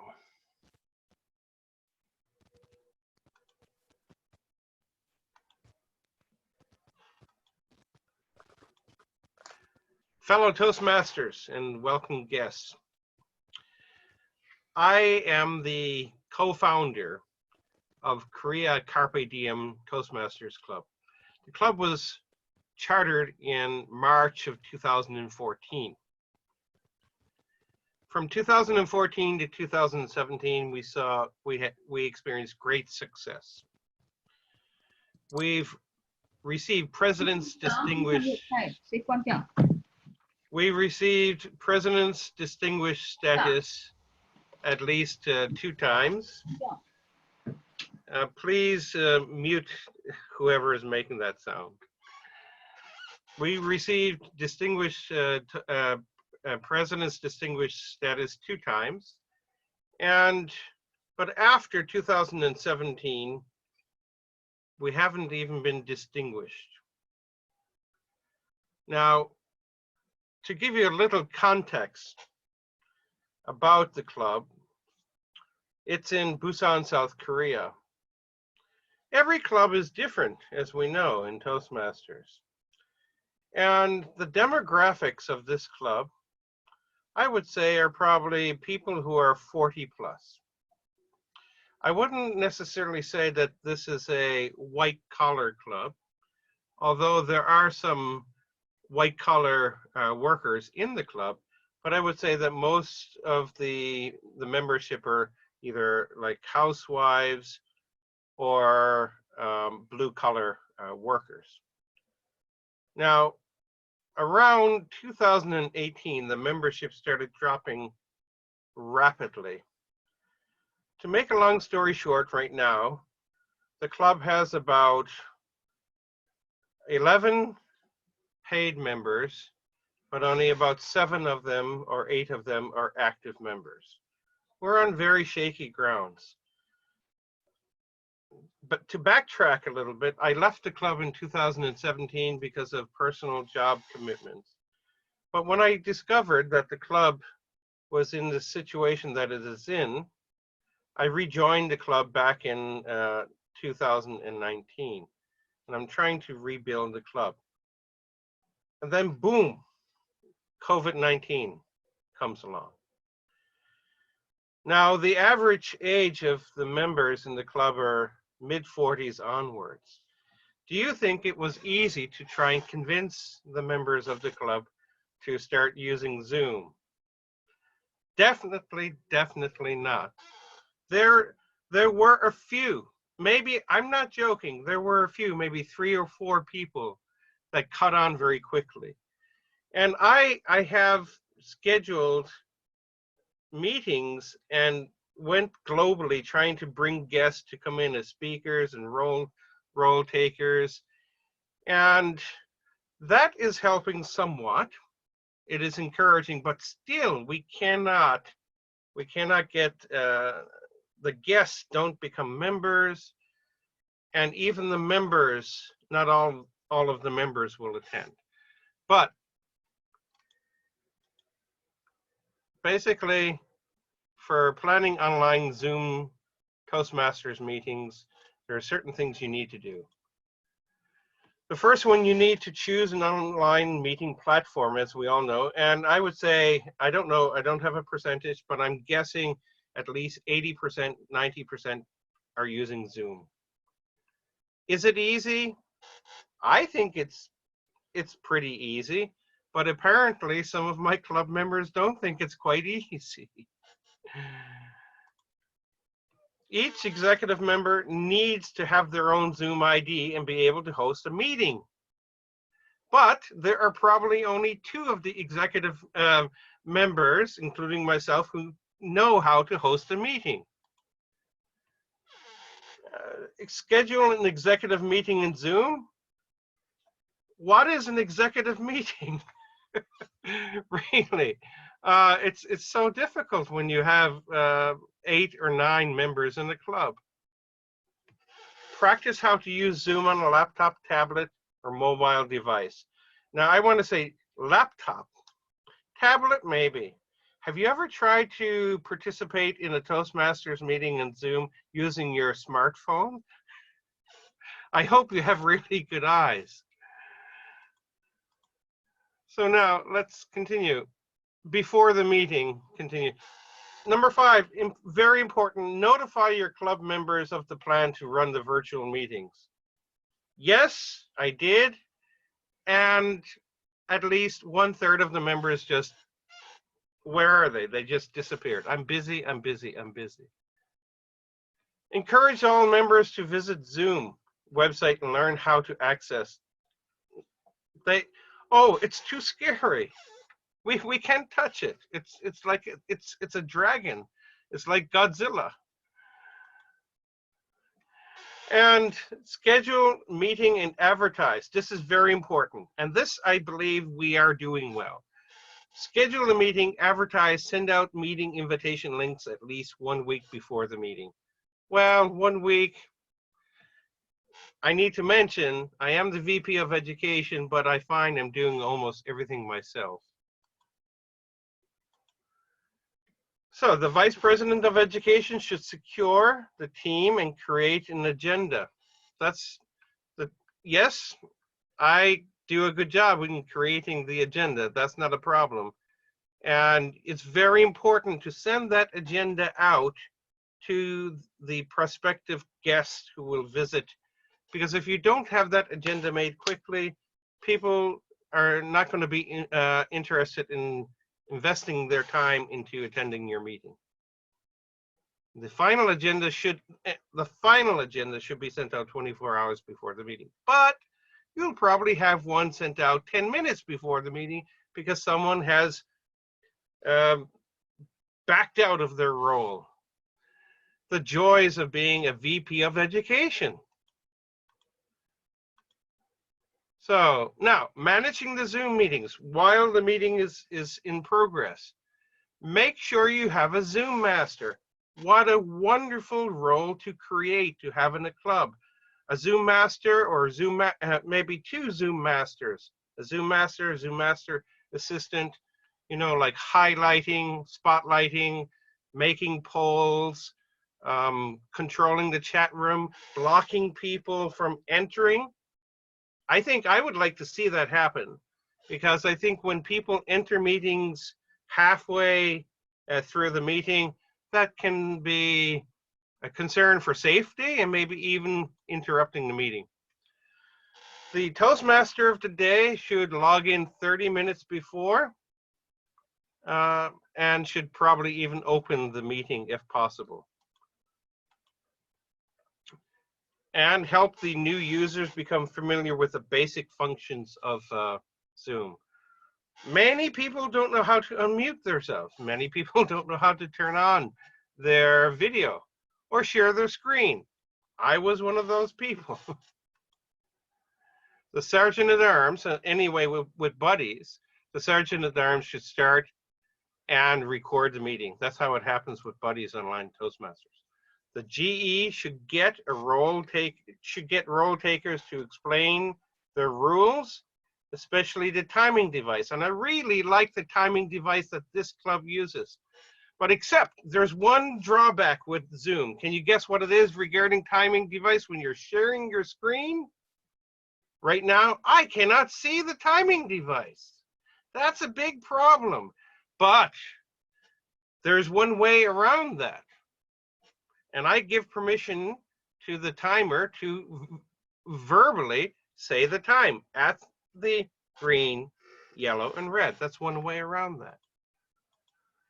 Okay, here are a few. You cannot see this, and I apologize. I should have had more clear. But Zoom, what is the cost? It's, if you get a 1-year membership and you pay for 1 year, it's about $12.50 a month. I think it's not a bad deal, actually.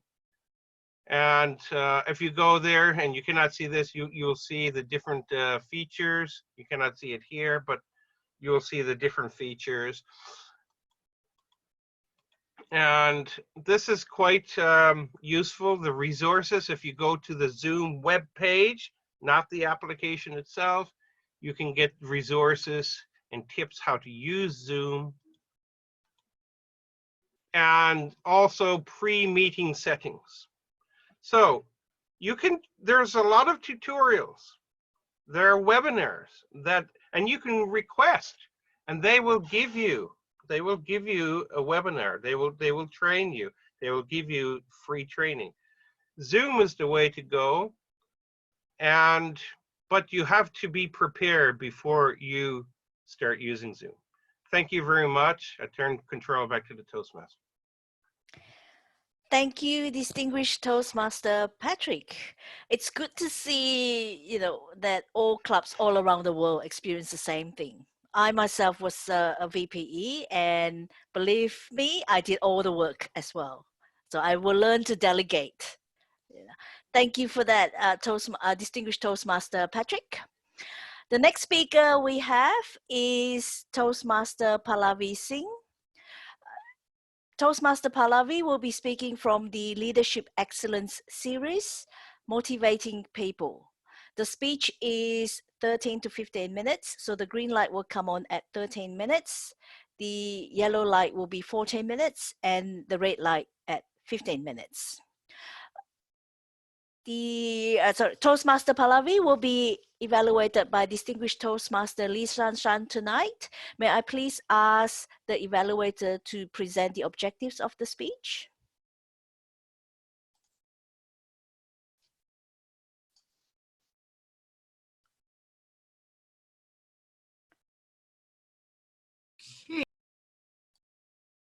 This is done. All right, not really that much on the objectives, but basically the whole project will be based on the evaluation guide that is given.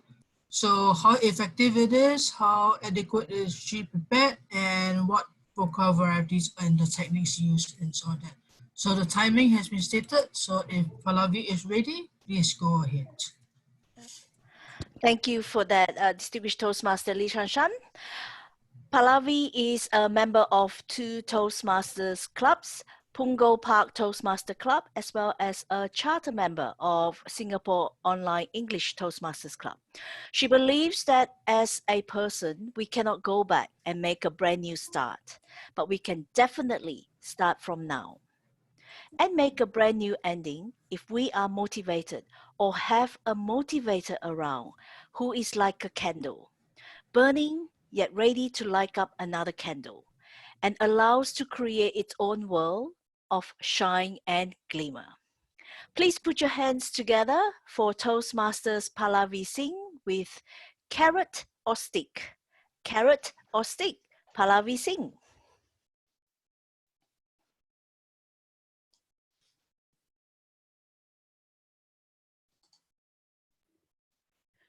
Okay, thank you so much, Madam Toastmaster of the day. Today, I won't say good morning, good evening, good afternoon. I would simply say hello to everyone. Now, today I'm going to talk something which is one of my favorite topic, and that is motivation, to motivate people. I personally feel that I personally am quite a highly motivated person, and I do not need any kind of external motivation. But that's not true with everyone. At times, all of us are self-motivated, and at times we need some external motivation. So today I would like to come up my entire presentation into 3 parts. First is I'll talk what is motivation, why is it important to have motivation, and lastly, what all things we can do to motivate the members of the club or the employees in a company or anyone around us. Now, if you can see my screen, there are 2 things dangling. One is the carrot, the other is stick. Dear fellow Toastmasters, do we really need any one of them to motivate ourselves? I don't think so. I think living in this particular environment, we already have stick as the surrounding to us, which is daunting and which is creating a restrictive environment for us. Yes, this carrot seems somewhat attractive to me, but come on, we are not kids anymore. We cannot be bribed or we cannot be attracted towards something. It needs to be logical enough to convince us to get going. So dear friends, what is motivation? Motivation is a spark within us which compels us to achieve whatever we want to.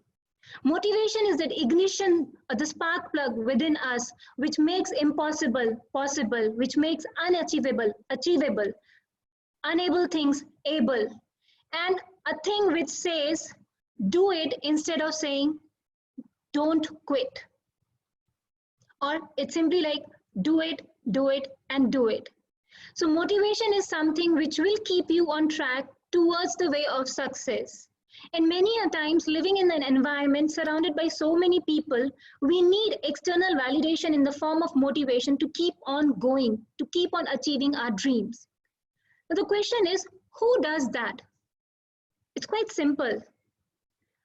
Before I move on to who does that, I would like to again emphasize why is motivation more important.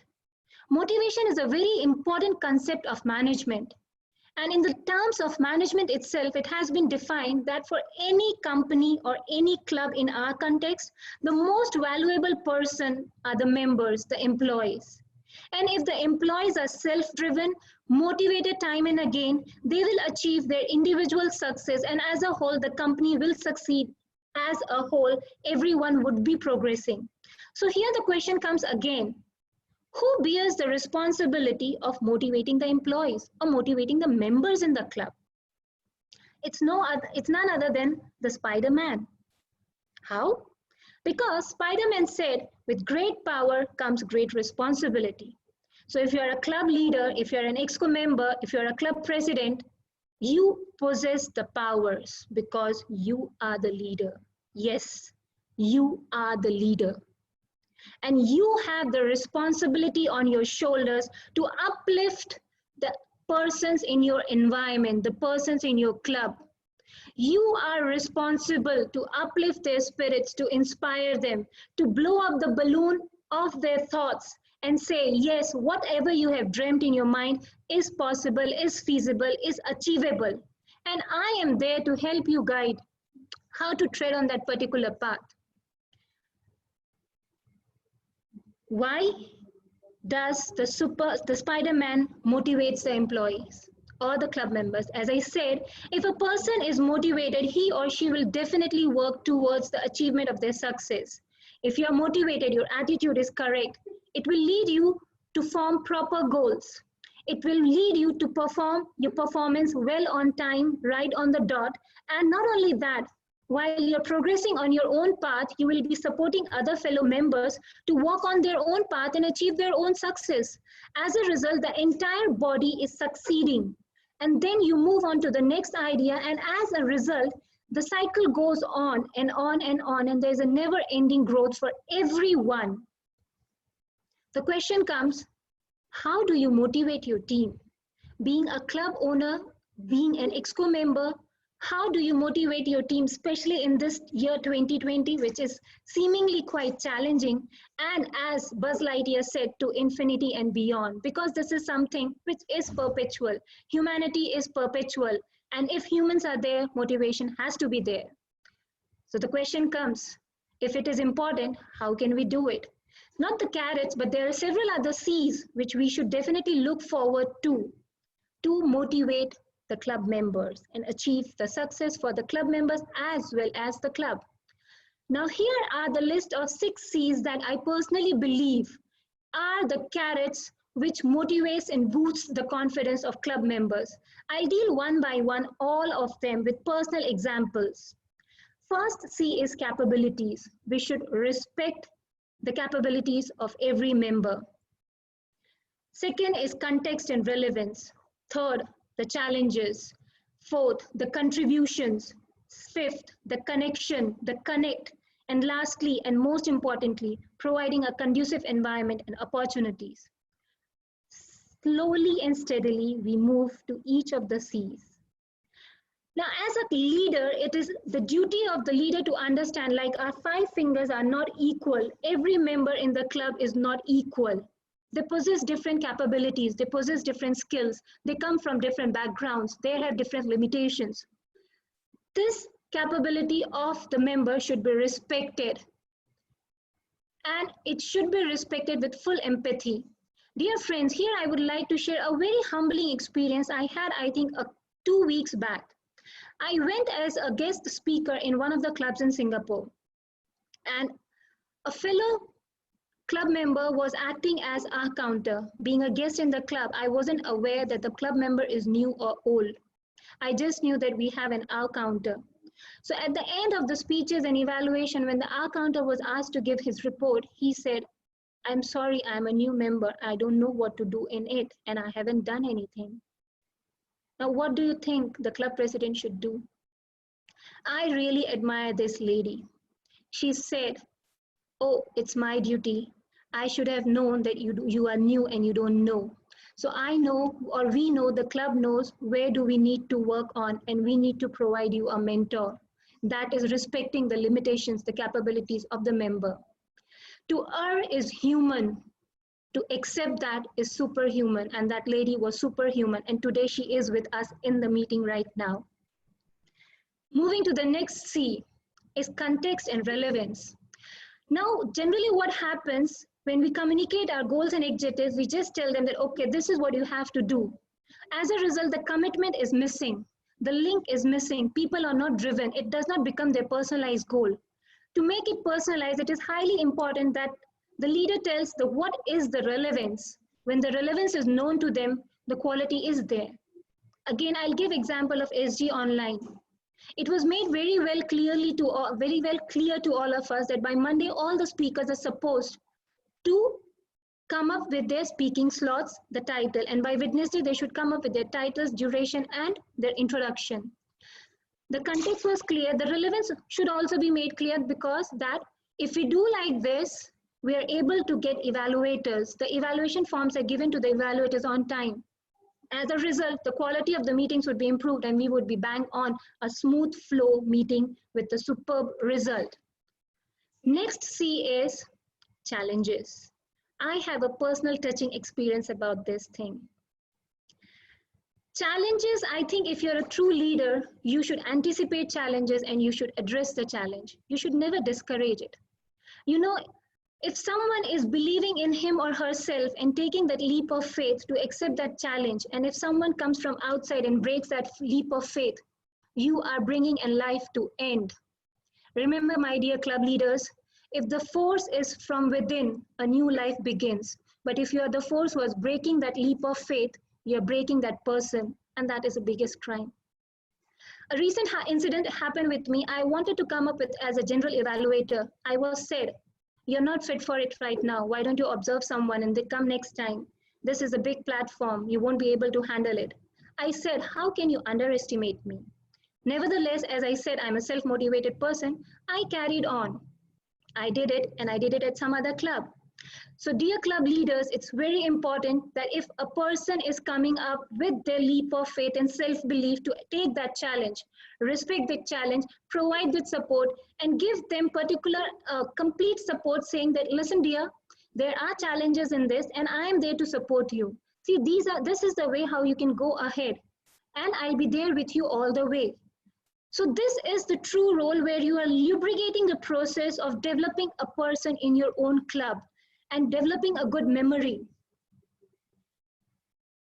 And last, not the least in the series is contributions. We should give recognition to the contributions by each and every member. We should recognize their achievements, we should appreciate them, acknowledge them, and respect them. And SG Online Club is a perfect example for giving recognition to the contributions.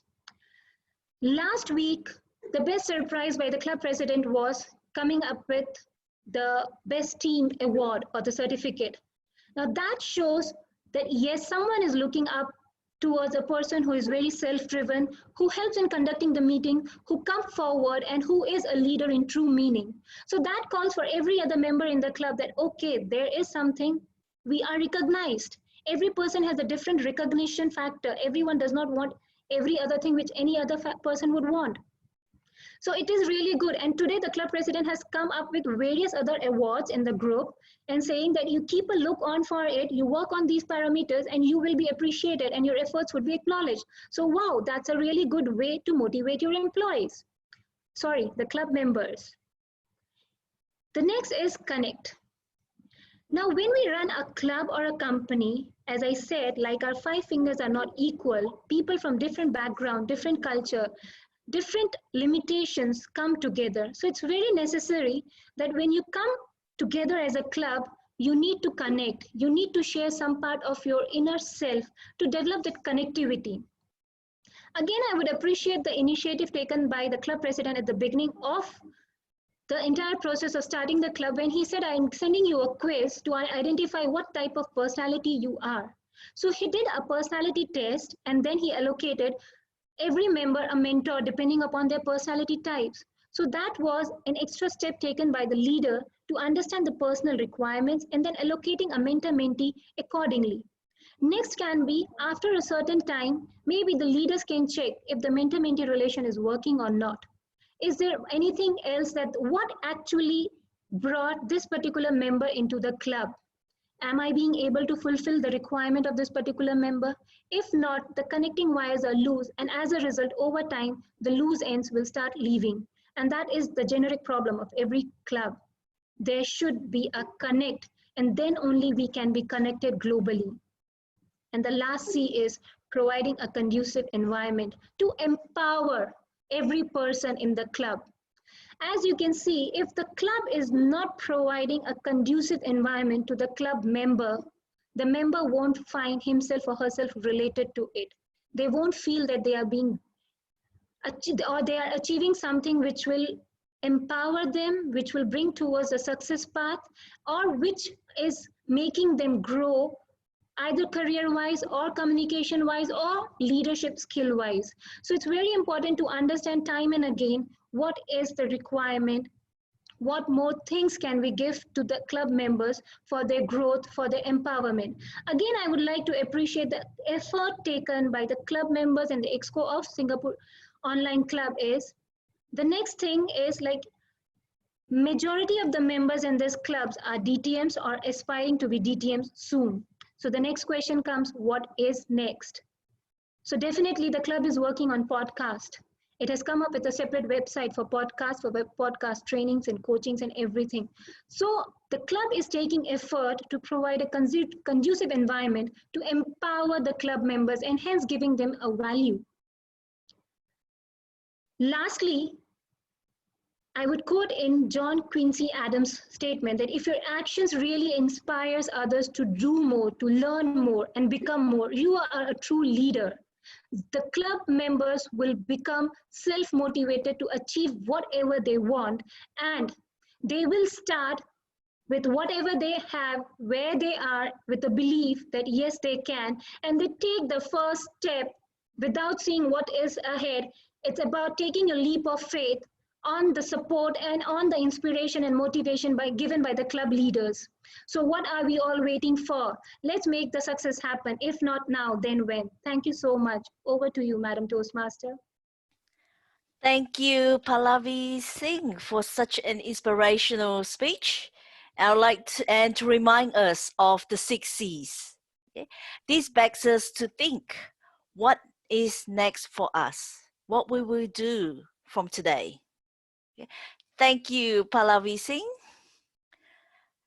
The next speaker is Toastmasters Vikana Chowdhury, speaking from the Advanced Communication Manual, Speaking to Inform, Project 2, Resources for Informing.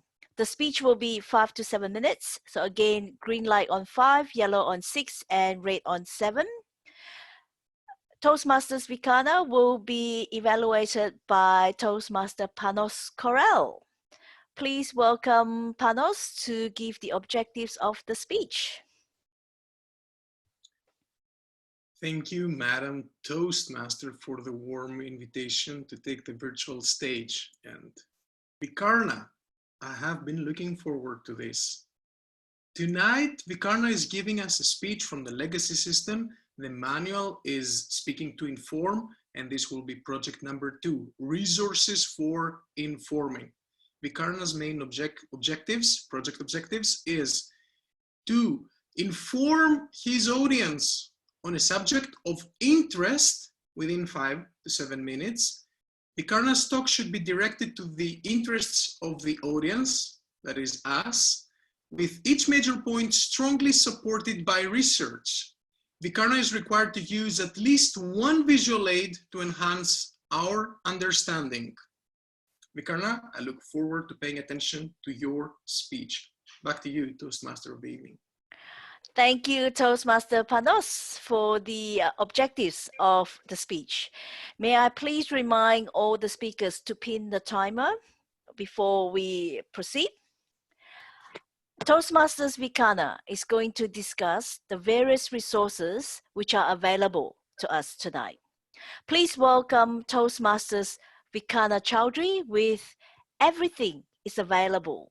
Everything is Available, Vikana Chowdhury.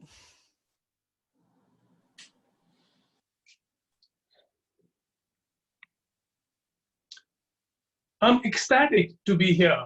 It's a Friday night. We're going into a long weekend. I'm supposed to be sharing with you resources for information. Listen closely. By the time 5 minutes are over, you will be taking away something which you will use for the rest of your life. You won't believe it right now, but wait for it. In this day and age, everything is available online. I'm sorry, not online, but everything is available. It does not matter whether it's at the library, whether it's on the internet, whether it's on your phone, everything is available. Currently, we are all going through a situation where we've gone into a lockdown or restricted movement. When I look around the room, I see you guys have all managed well. In fact, some of you have managed rather well. See, even though everything was restricted, we never had a problem in finding Maslow's first level of needs of the hierarchy system, which was food. Think back to the time right before we went into lockdown or restricted movement. We all thought, will I manage? Will I be able to get food? Will I be able to order stuff? Now, look at it. You have managed to order your groceries online without a problem. You have managed to do food delivery without a problem. You even get cocktails on demand without a problem. None of this has been a problem. So as I said, everything is available. It just depends on what sort of resource you're looking for. Initially, I planned this out to be a slightly interactive meeting, but going with the dynamics of the people and the dynamics of the meeting, it makes it rather hard to make it interactive because I can't just point and ask for, I am on a limited time schedule. So if I ask the audience, when you began looking for food, your main #1 criteria, how do I feed myself or feed my family? What resources did you use? Well, you would have seen ads in the newspaper. You would have maybe seen ads in the TV. You would have seen stuff on the internet, like if you belong to certain mailing lists. And last, also, which plays a major factor, is social media. A lot of them give you feedback is what's open, who's doing what, and people message you. A lot of you would have used social media. Now, when this manual was written, they were trying to educate people what were the different resources. I don't have to educate you on newspapers, on TV, on the internet, because all of us are very savvy. In fact, we are having our meeting on the internet. Nor do I have to educate you on social media. All of you are very savvy. So it would be a waste of time to go down that path. What I'm going to do is I'm going to look at it as a slightly different way. It's Friday night. We're going into a long weekend and we're all sitting together. That's one thing which has brought us all together. It's been all about Toastmasters. Now, if I was to talk to you about how to find information about presentation, how to find information about speaking, all of us have done that, been there. So I don't want to cover that because you guys are all well versed with it. I am going to talk about something else. Say we wanted to learn how to make cocktails. Well, there are several options. I could look up a recipe book. I could Google it. I could attend a masterclass, or I could just teach you how to make a cocktail. It's Friday night. We're going into the weekend. Wherever you are, it is Friday. So whether you want to learn how to make a cocktail or a mocktail, you can play a great host when you have guests visiting. I'm going to share a simple recipe with you. It is making a margarita. And the ingredients which you need for that are tequila, Cointreau or triple sec, some salt, some simple syrup, lemon, a shaker, and something to measure all this stuff out with. So we would start, depending on what you have. If you have a jigger, even simpler. If you don't have a jigger, just use anything which gives you the same measurement. So you can use even a shot glass. I think you guys can see it. So okay, by the way, just a disclaimer, I'm not promoting alcohol. I'm not saying this is something which Toastmasters encourages. This is just something which I'm sharing to tell you about resources. So you take some measurement tool, take 2 parts of tequila, put it into the glass, take 1 part Cointreau, take some simple syrup, add it also in, take a little bit of salt, take your lemon, put it in, and what you're going to do is, and there's no fun if you don't have any music going when you're teaching cocktails. So add your ice in, and you start shaking. Now, when you're actually making cocktails, something which you may not know about is that there's a difference between shaking and stirring a cocktail. And anytime you have lemon in a cocktail, you will always get it shaken because that is to aerate the drink and to change the composition of it. You can also stir your drink. The main reason why ice always gets added to your cocktail is to dilute it and change the texture and to chill it, the most important thing. So I have 1 minute to kind of sum this all up, okay? Whenever you make your drink, very important to shake it, okay? The more you shake it, the colder it's going to be. You don't want to go past 20 seconds because you dilute it. Shake, shake, shake. So you get the gist of why you want to make your cocktail, okay? I have taken you guys through 2 journeys. One is about basic food. How do you go about finding that information? Second is, if you're interested in something, how will you go about finding that information? Now, I cannot lay out a path for you to say, this is the way you need to go about searching for information. All that information is out there. You just need to figure out what I want to learn and how I'm going to do it. I know you guys are capable enough of finding it, and I am ecstatic for this long weekend and to start partying. Back to you. Thank you, Toastmaster Vikana. What a great way to start the long weekend. I'm ecstatic that I attended tonight's meeting.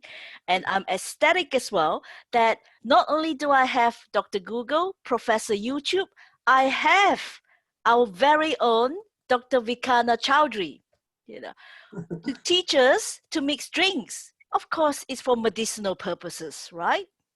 Yeah. Thank you for that, Dr. Vikana Chowdhury. I will talk to you after this for my medicinal, catch up. Our next speaker for tonight is Toastmaster Meenakshi Chidambaram.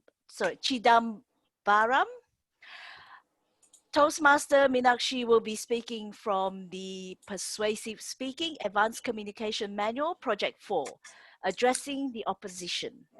Tonight's speech will come in 2 parts. It will be a 5 to 7 minutes speech, followed by a 2 to 3 minute Q&A. So the speech will be 5 to 7 minutes, green on 5, yellow on 6, and red on 7. The Q&A will be 2 to 3 minutes. So green light on 2, yellow on 2.5, and red light on 3. Toastmaster Meenakshi will be evaluated by Toastmaster Thomas Chen tonight. Would you be able to share the objectives of the speech with us, please, Toastmaster Chen, Thomas Chen? Sure. So firstly, learn a technique for selling an inexpensive product in a retail store. Secondly, recognize a buyer's thought processes in making a purchase. Thirdly, elicit information from a sorry, prospective excuse buyer. me, Thomas and Toastmaster of the Day. It's Project 4, Addressing the Opposition. Oh, okay. So it's a 7 to 9 minute speech followed by 2 to 3 minutes. I've put up this in the email and as well as on the Toastmaster. Oh, this is the latest one I received. Perhaps you want to share with us the objective, then we will all be aware. Okay, no worries. I will read out the objectives. So Okay. it is addressing the opposition. Prepare a talk on controversial subject that persuades an audience to accept or at least consider your viewpoint. Construct the speech to appeal to the audience's logic and emotions. Time is 7 to 9 minutes and there will be a Q&A of 2 to 3 minutes. Thomas, I'm sending you the, you want me to send you the evaluation sheet? Yeah, you can WhatsApp me. You have my number. Yes, I do have your number. Alright. Just 1 second for me to WhatsApp you. No worries. Take your time. Thank you for that, Toastmaster Meenakshi. Just in the meantime, if Madam Timer could please note, it's 7 to 9 minute speech. So it's 7 minutes on green, 8 on yellow, and 9 minutes is red.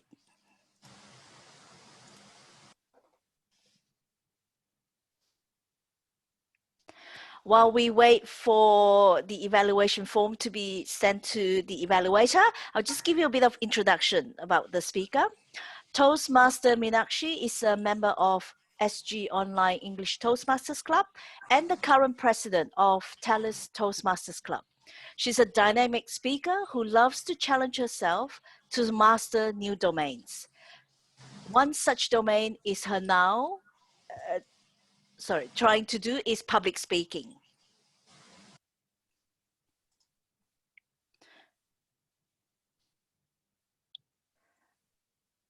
So we'll just give her a few more minutes. Yep. I have sent it to Thomas. Hope you received it in good condition, Thomas.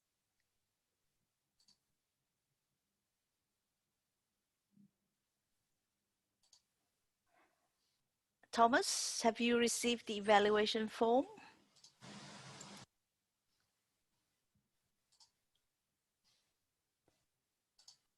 Excellent. Thank you for that. Please put your hands together for Toastmaster Meenakshi Chidambaram with A Day Without the Devil. A Day Without the Devil, Meenakshi Chidambaram. Good evening, one and all. Welcome to A Day Without the Devil. Before I start my speech, I have one question to ask you. Have you ever lived a day without your smartphone? Okay, some of you have shown a yes, some of you still silent, but I assume at least maybe 2 or 3 of you would have experienced that due to some condition or the other. Okay, the idea of today's speech is to address the opposition. When does opposition occur? When you present something, when you speak about something, and your audience is not ready or not accepting or not even buying what you're trying to say. So there builds up an opposition. Today, if I would challenge you, can you live a day without your mobile? I'm pretty sure 90% of you would oppose me, saying that mobile is everything for me and I cannot live with it. With that assumption, I'm going to go ahead with my speech. So, it was one bright sunny day. I was still in my bed, trying to get up, thinking, what should I do? Get up or just stay lying? But something alarmed me, saying that, okay, today you have a very important meeting, get up, get up. So I got up to see what the time is. I grabbed my mobile phone to check, but it was a blank screen. I realized I had been playing game the last night throughout until the mobile died, and I had forgotten to put it into charge. So I decided to put it into charge and quickly get ready and go to work. It was already 8:30 and I was rushing towards office, and I went out to the bus stop. I was looking into my bag to find my mobile phone to check what's the time for the next bus arrival so that I can reach office at least on time. But I was still searching and I couldn't get the grab of the mobile. Yes, I had forgotten it back in the charger. I immediately, without no second thought, rushed back to my home. But unfortunately, the door was locked because my husband was just back from night shift and he was fast asleep. My yelling, my screaming didn't wake him up. I gave up because I had to rush to the meeting. I gave up and I decided to go ahead with the day without my angel, my darling, my mobile phone. The day went by. I had a very different experience on my train ride because usually what I do is I tap my angel on the ticketing machine to get me entry. But now I don't have my angel in my hand. No one is going to open the doors for me. So what I did, quickly checked my bag again and grabbed a few coins that was long forgotten in that bag because I'm so fond of contactless payments these days that I don't use cash at all. Luckily, there were few coins to save me the day. So I went on the trip. I went to the office and I sat in the meeting. But this time, I sat in the meeting with a notebook. Yes, I sat in the. Usually, what I do is I take notes on my mobile and I keep it for me. But this time, I went to the old way of using my notebook and a pen. It went fine. I didn't have any hindrance. I reached the lunchtime and I was thinking, what should I do? Usually, I take out my mobile and order something which looks fancy and arrives in just half an hour. But that day, because I didn't have my darling to get me food, I had to go ahead the usual and the routine of old people, or I mean people in the last century, like going to the food court and buying food. But this time I enjoyed buying food with having a lot of aromas going around me, with a lot of visions around me, with a lot of options around me in the food court. Yes, I took the day as a credit and I got the most favorite food that I would love to have in the food court near my office. The day went well, the day went fine. I went back home, enjoying the ride, looking up at people because no one was looking at me, all were deep diving into their mobile phones. But I experienced a very different ride because I had a chance to look up and see what is going on. I was surprised to see at Bishan MRT we have SMRT staff who is guiding you through. All these days I have been ignoring them. All these days I didn't even notice at the bus stop there are being fans installed. All these days I have been ignoring a very wonderful fruit shop just outside Amokyo MRT, which is like selling fruits at a very low price. I got a handful of fruits and I took them back home. I wouldn't say I missed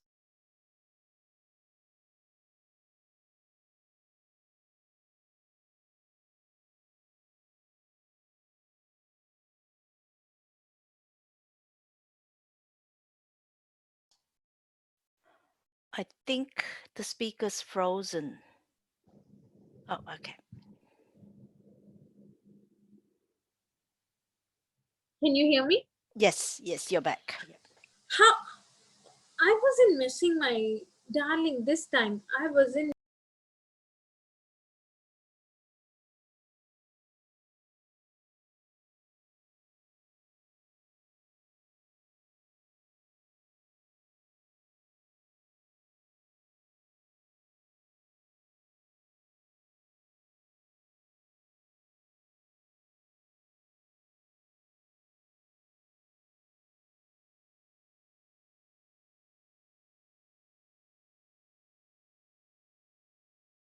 Hello everybody.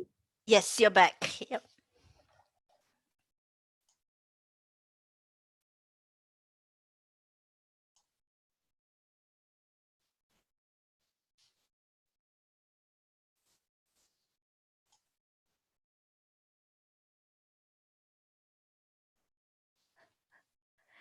Hello. Yeah. I think you're on mute. Let me just. Okay, that's Okay. better. Yeah.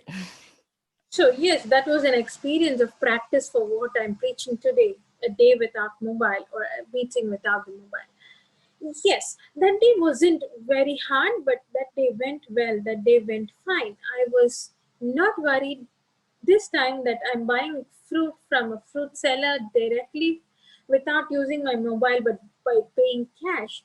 I was not worried for having a wonderful look at what is going around me. I wasn't worried for, rather I was happy. But there was an ultimate desire in me to find out how many people have tried to contact me that day, how many people were worried to find out what happened to me because I wasn't reachable. So with that desire and with that emotion, I went back and I rushed back home to find out my mobile still connected to the charger saying, open my device, and it was saying, Meena, you have 5 notifications and 1 call. Just 5 messages throughout the day? I was pretty taken aback. So, what does it mean? The people around you aren't really trying to reach to you every day, every single minute. They will reach to you when they need you, and they will reach to you in whatever means. So, I am going to challenge you guys. Why don't you try a day without your mobile phone? Why don't you accept this challenge, and why don't you, if it is not possible for an entire day, at least for 4 hours in a day, and find out how productive the day is. I know we are so used to having the smart device in our hands to answer all our questions, but do remember, it is slowly mastering you. It is slowly taking control of you. You are no more its master, and it is becoming your master. Why don't you have a try and just stop using your mobile phone? Maybe take it a day off from a mobile phone, just like we do from work. Maybe you can give it a shot because it had benefited me. I had completed my work on time. I had been attentive on the meeting. I had practiced what I had forgotten. I had recognized what was going around. I even enjoyed the aroma of food after a very long time before I bought them. So, ladies and gentlemen, take this as an opportunity and by my advice, do try out and do practice a day without your smartphones. It is going to benefit you. It is going to be a useful advice that you will be preaching in your next speech to other Toastmasters. With that, thank you and back to you. But now is the time for questions and answer session. So if anybody has a question, please go ahead.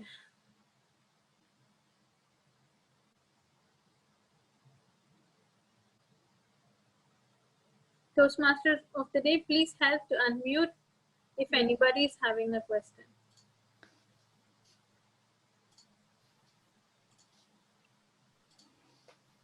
I think we have a question from the evaluator, Thomas. I'm just trying to unmute him. Yeah.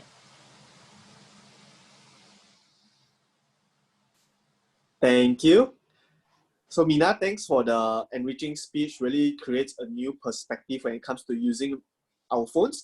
So my question will be, what if we are in a profession where phone is required? Like let's say we have to interact with our clients, any emergency, so that we have to be constantly on alert with our phone itself. How do we manage the balance? Yes, Thomas, that's a very good question. But for any profession, there is going to be a break. So if you don't have a break every week or every month, you will definitely take a vacation. If you're traveling abroad, make it your travel only. Use the mobile only when it is required. Keep it away from you in your vacation and stop using it when you're enjoy your vacation. So that way you have a chance to try that day without the devil. So that's my solution. Thank you. Yeah. Thank you, Toastmaster Meenakshi. Yeah.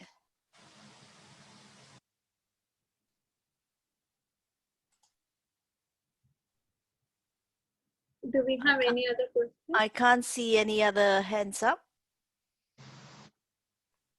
Okay. I have a question for you then. Sorry, Angela. Yes, Toastmaster Angela. Yes, please, Angela. Let me just... What about when people get very cross because they couldn't get hold of you because they think you're ignoring them and you've got important things to do, like preparing a contest? Sorry, I can't hear you clearly. Angela, can you be a bit louder? What do you do if people are annoyed that you don't reply? People think that you have declined.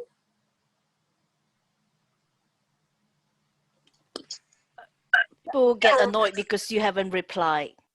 Okay, yes, that's a very good question, and that could happen to you if you're not having your darling with you for a day. Yes, people might think that you're ignoring them, or to handle this situation, you can inform your dear ones or the ones that you suspect that you're going to be contacted from. You can inform them, I'm taking a mobile free day today, and you can inform them this 4 hours I will not be reachable, just like us we do for emails.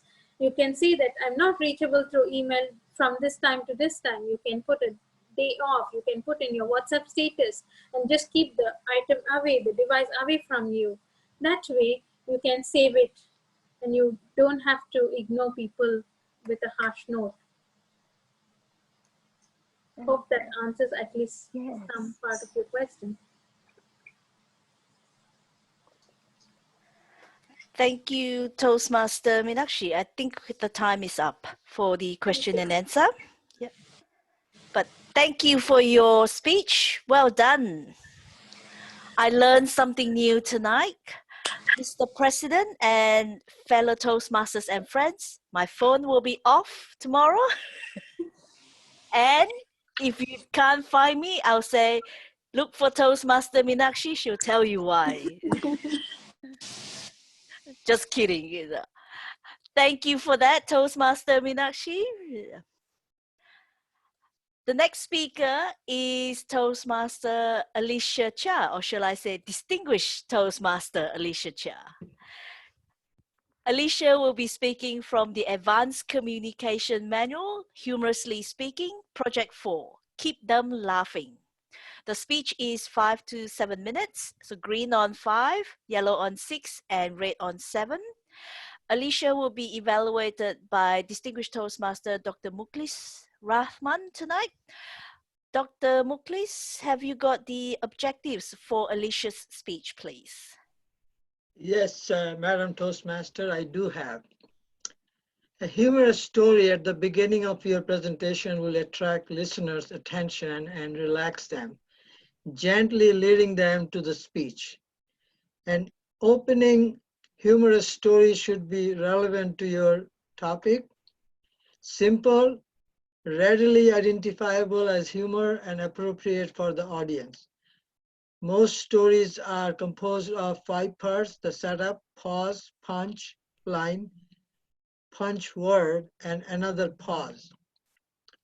Deliver the story confidently and make sure the body language doesn't give away the story. And I think that Toastmaster has the title, Keep Them Laughing, and deliver it smoothly and effectively, 5 to 10 minutes. Thank you, Madam Toastmaster. Thank you, Mr. Evaluator. Let's sit back and enjoy the journey as the speaker explores how the wildlife kingdom thrives alongside humans and how the animals in humans coexist and thrive in this modern urban city, I should say. Please give a thunderous applause to Distinguished Toastmaster Alicia Chia with the Singapore Roll. The Singapore Roll, Alicia Chia. Okay, give me a minute. Let me share my screen.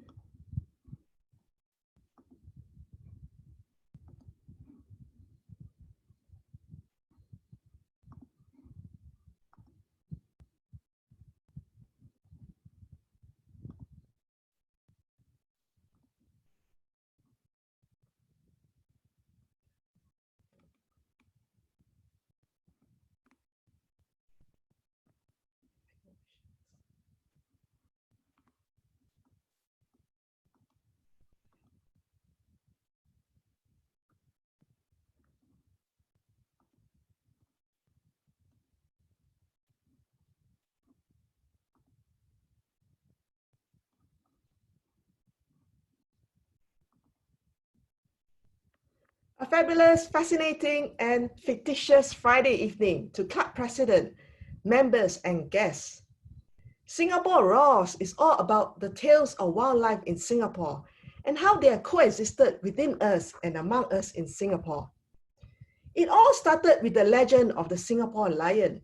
In the 13th century, Sang Nila Utama or Paramaswara was a prince of the Sriwijaya kingdom from Palembang, Sumatra, and his men arrived by boat at Temasek, the current Singapore. While exploring the land, they saw an unfamiliar animal, and according to the Malay annals, they all had beheld a strange animal.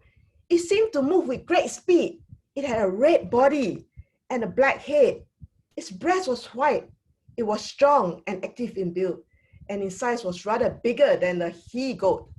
Now, could that be a lion, tiger, bucking deer, or even a wild boar? Eventually, Sang Nila Utama decided that it was a lion because of the royalty symbolism, and he named it Singapura. Singa stands for lion, and Pura stands for pretend in Malay, which implies that the lion was trying to pretend. In Sanskrit, Singapura meant city of sea lions. So now, Singapore was the lion, famous lion. But throughout the years, fast forward to the 1920s, there was this struggle, whether it was the lion or the tiger. And so in the 1920s, we have the All Brothers that brought their father's herbal balm to Singapore and named it Tiger Balm. While Tiger Balm kept one healthy, Tiger beer manufactured by Asia Pacific Breweries in Singapore made you feel like a man. Ladies, during this COVID-19, if your guy felt too manly, I haven't felt too manly during this period, just repeat the advertising slogan, "It's time for a tiger," and pretend to be the bar person and say, "Give that man a tiger." And guys, imagine the person who served you is your girlfriend, but the cute tiger girl at the coffee shop. Now then, later on in the years to come, we had the Malayan Symbol. And this Malayan Symbol was used to promote the Singapore Tourism Board. And this symbol has a lion head and a fish body. The lion head obviously from the Sang Nila Utama days, when he came to Singapore and named it Singapura or Lion City. The fish tail alludes to Singapore as a port city. Now I remembered at a company function 3 years ago when the food was totally bad. So I compensated, or rather overcompensated, for the poor quality food with many rounds of alcohol, red wine and white wine. Close to the end of the function, I finally Malayan everything out. And that signaled the end of the function for me. So today, Malayan has a symbol for all of us. And the episode is still popular at my office. The iconic lion is still very much popular in Singapore, from the first National Courtesy campaign that taught us how to be more polite and graceful in this increasingly urban and crowded country. And I can see Singer in most public places like the community centers, park connectors, and even on our posters encouraging safe riding. Now, I think the lion will always be within us. We even have the national team nicknamed the Lions. And remember the Kallang Roar and the Kallang Wave, the golden era of soccer, which led us to win the Malaysian Cup and almost qualified for World Cup. Now, during this COVID-19, where everyone is most at home, for me, with my hair being long and uncut, some people have said I've grown prettier. And I've been eating too much and ordering a lot of things. With that, I've become a bit of a Miss Piggy, round and prettier. While my dog has also got long hair. has become the lion dog. So we still have lions around in Singapore, but miniature ones. And every now and then, I'll be waiting for the delivery guy from Food Panda. You see, even the delivery guys are animals as well, but they're polite animals that bring good food for us. Now, coming to the modern urban society Singapore, we have this fight between who is the cutest animal now. It's between the wild boars versus wild otters. For me, I feel that the wild boars bring out the wildness in us. There were actually wild boars at Pasir Ris. I actually spotted them and gave them lots of food to eat. They were happy, but I dare not come near them. And so we felt that the wild otters are better, more representative animals rather than the wild boars. Why? Because they have been voted the number one object that represents Singapore. And they were voted amongst 5 objects as the best object that portrays Singapore. Not even the Singlish, the Singapore track drive, or the reliable Singapore passport can beat the otters. And the otters have been really thriving in Singapore. And they live in the urban space, and they come out freely in public. I've seen them in Bishan Park, Pasir Ris Park. And even now, because of COVID-19, they are so audacious, they have been coming out and walking around, or rather crawling around Little India. Now, the otters have been voted the best number 1 object in Singapore because they are just like any Singapore family-orientated family. They're tight-knit and look out for each other. And they always help each other, just like any of us Singaporeans. We always help each other regardless of race, language, or religion. And nowhere in this world can you find smooth-coated otters living in a highly urbanized city. That brings testament to Singapore's ability to coexist with wild animals within the city, and also our effort to ensure waterways and reservoirs are clean. Now, to conclude, even though Singapore is a small red dot on the global map, we have lions, tigers, wild boars, and otters, even pigs that coexist and even thrive in this highly urbanized city. And we will continue to nurture the good traits of this wildlife in all Singaporeans and not allow the negative traits of wildlife to engulf us. Back to you, Toastmaster of the evening. Thank you, distinguished Toastmaster Alicia, for your inspiring speech. I look forward to looking out for the animals the next time I visit Singapore. And I will say, you know, I got to know you through a great speech that was given on this night, the 22nd of May.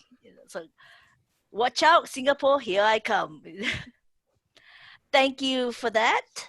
The next speaker is Toastmaster Azmina Gulani with a speech from the Leadership Excellence Series, Delegate to Empower.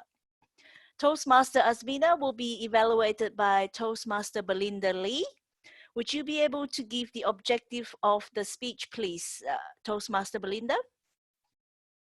I don't seem to be able to see the objectives from the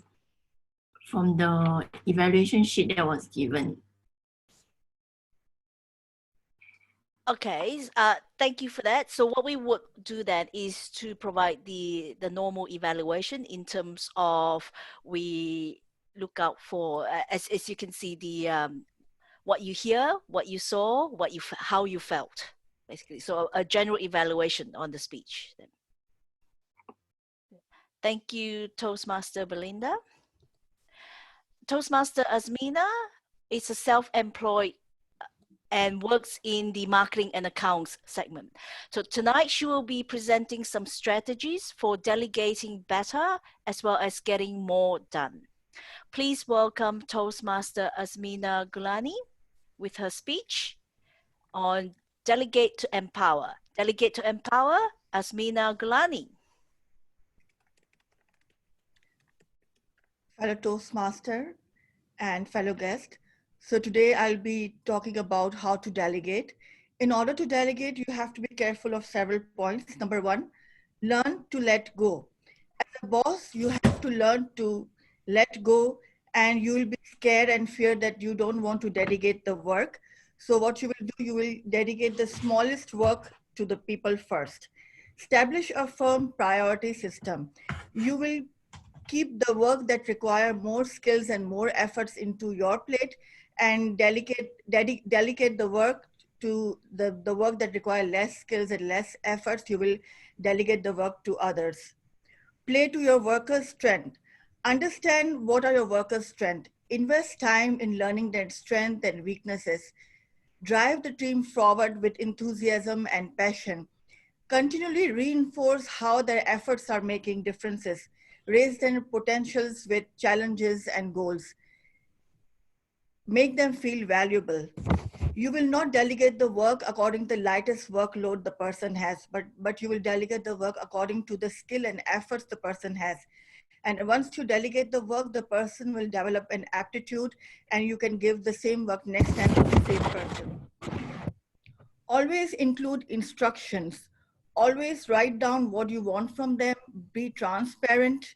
Be accountable for them. Tell them to speak their minds. Tell them to be openness. Disclose all the information. Tell them what you want out of them, how you want it, what is the time frame. Communicate effectively. Just not only listen and answer them, but solicit input. Take all the information from them. You, if there's any misunderstanding, clarify that. Inspire them, energize them, continually motivate them, and communicate with them. Don't be afraid to teach new skills. Always teach them new skills, which is an investment. Set performance standard.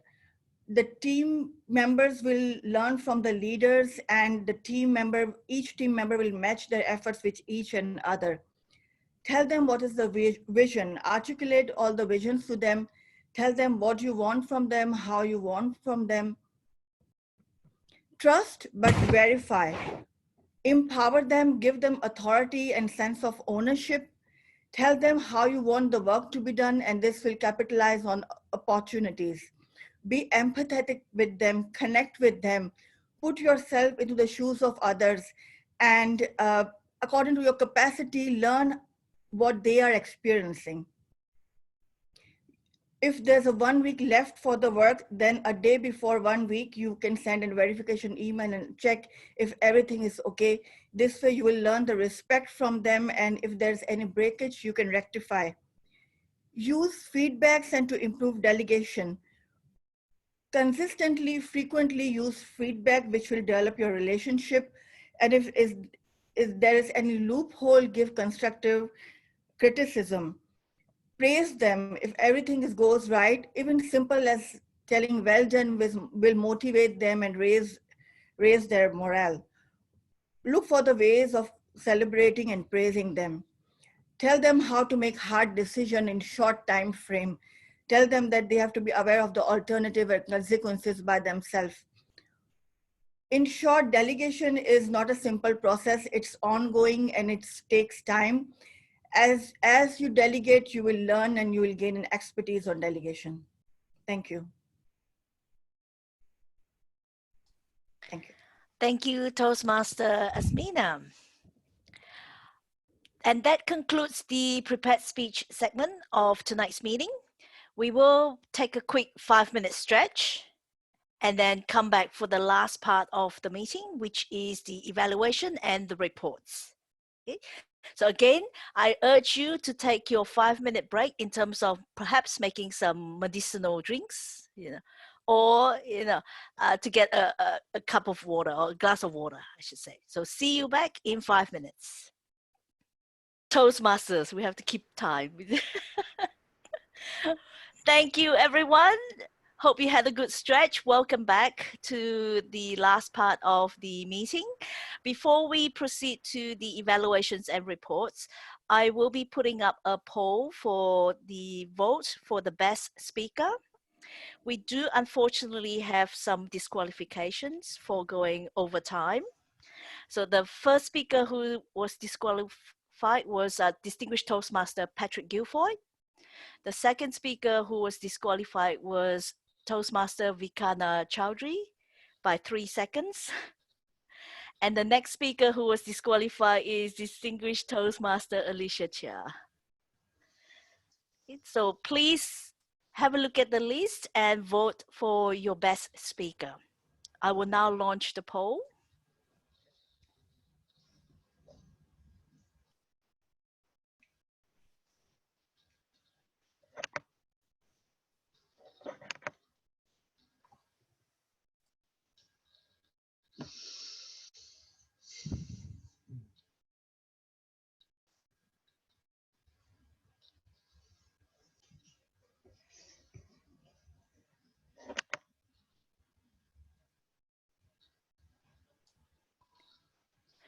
We're on 65% vote at the moment, so I'll give you 10 more seconds.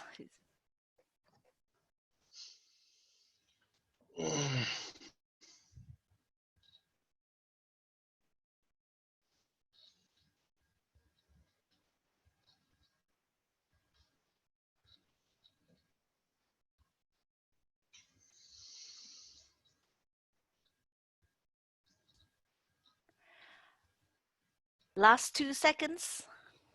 Quick, get your vote in. Excellent. And that concludes the poll for the best speaker. Thank you, everyone. The next segment is the evaluations from the evaluators. In Toastmasters, we provide feedback to all the speakers and as well as all the roles in the meeting. So for tonight, we'll start with the speech evaluators. I would like to call upon the first evaluator, that's Toastmaster Naveen Giri, to present his evaluation, please. Hey, thank you, Lee. That's a really great introduction. I would like to hear the speaker myself. Hey, congratulations to you, Doreen, on finishing this this great speech you give. And I'm ecstatic that you have given me the opportunity to evaluate you. This evaluation has no strings attached, just like the gift you have given us. First of all, thank you very much for telling us about how you spend your lockdown and the opportunities we have to spend with our families during this lockdown. And from there, you told us that, you know, gift giving during Christmas. And then you segue to an anecdotal story. Within this story, you had a small conversation between a child and his uncle. You would put in some effort from your previous evaluation to actually use a voice change. Even though I know you can do better, but I'll pass you on this. You carried on with the conversation between the child and her brother about the gift. The introduction of the topic of the speech, I think, should be the gift instead of mechanical pencil. You could have made us guess actually what is this gift, and then you could have elaborated on this. This is what you could have done. The other thing I would suggest to make your speech better, you don't really need to use voice to add contrast to it. What you can do is placement, right? In a physical Toastmaster, you usually use placement because the stage is yours. You can walk back to back. But what you can do for online, you can actually use the light to contrast, or you can use your face. You can turn the face, say, okay, this will be the daughter, this will be the child, or this will be the brother. And then you can do a narration, a third person narration from there. You can try these techniques. All in all, in conclusion, you have done a great job and a fascinating journey into the power of the gift. You concluded, your conclusion wraps it all up with the four things. And yes, I believe that gift should not be given with strings attached, just like any evaluation. Over to you, Toastmaster of the evening. Thank you, Toastmaster Naveen.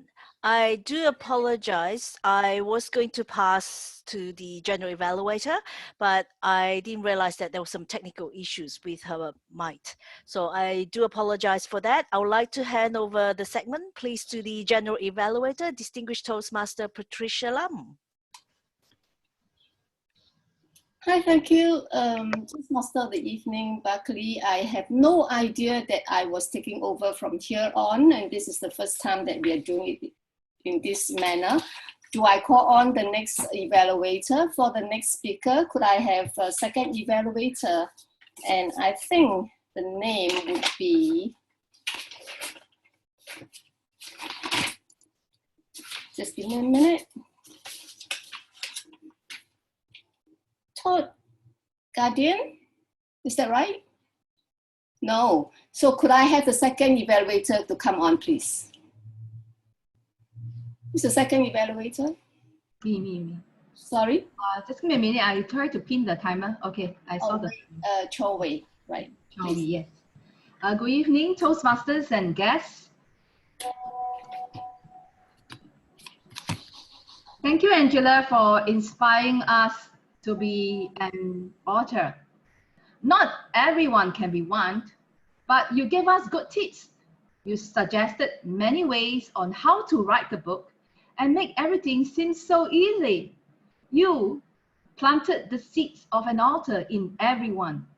I will be evaluating your speech base. I thought there was some great points and what I felt could be improved.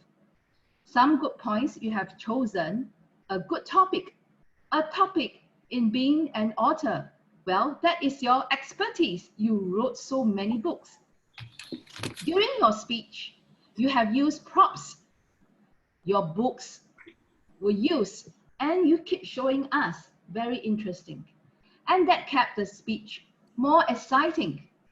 You used good transitions and your voice was very clear.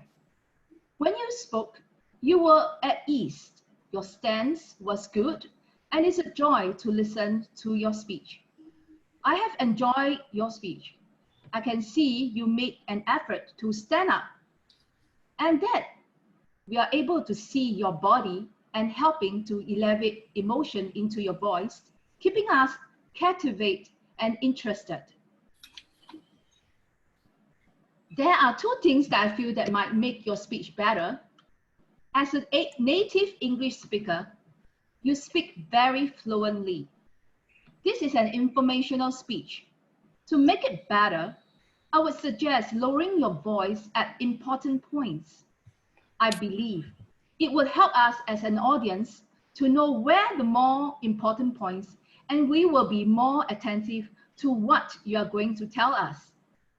Another point that I feel even more effective maybe, don't show us too many books repeatedly. Well, that's how I feel, because by repeatedly showing us too many in one go, as an audience, we may have lost that interest of what you were showing us. Overall, Angela, you have achieved your objectives of the speech.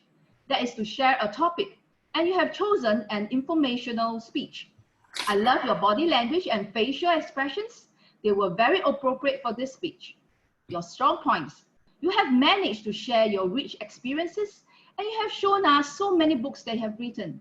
To further enhance your speech to be better, I would suggest lowering your tone when you are in an important point, and it helps us to take note, and we became more attentive. Angela, you have inspired us to be an author and enlighten our mind with all the hard work and persistence to be successful. 15,000 words in a month is a steep mountain to climb, but you have inspired us to try. Thank you, Angela. Back to you, Thomas. GE. Thank you, Project Evaluator Cho Wei, and I would like to call upon our third Project Evaluator, Distinguished Toastmasters, Dennis Ham. Thank you.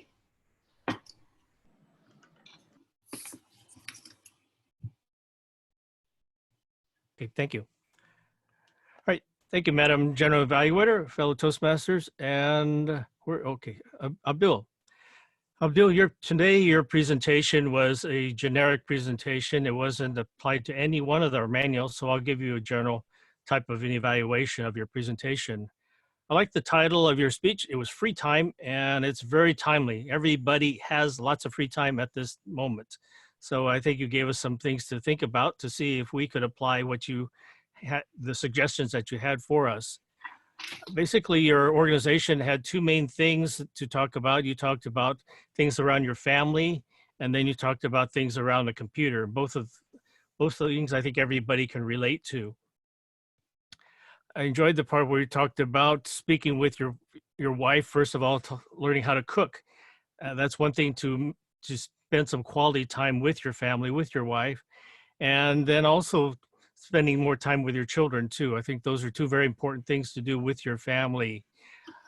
The second part you talked about was talking about our computer and how we could use that to benefit ourselves by further learning, by first of all, learning more things by taking courses and that type of thing. And I think the fun part that you brought up was the part where you could do some selling and be your own Amazon.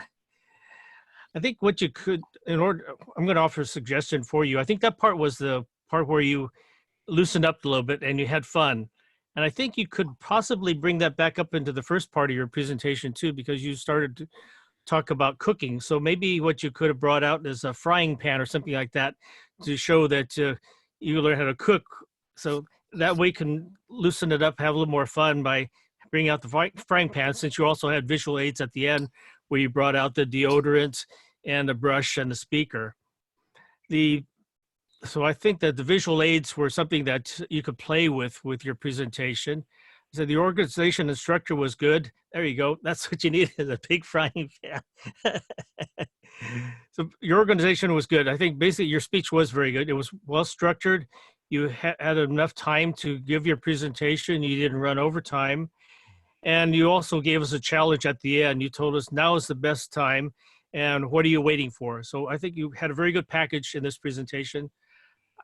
Probably the only thing suggestion would be to play a little bit more with the visual aids and have more fun with it. But overall, you did a very good job. Thank you very much. Thank you, Thank Daniel. you, Madam General Evaluator. Thank you. I'll call upon the next evaluator for the fourth speaker, and that would be my good friend Anand Ariaratina. Distinguished Toastmasters, please. Thank you.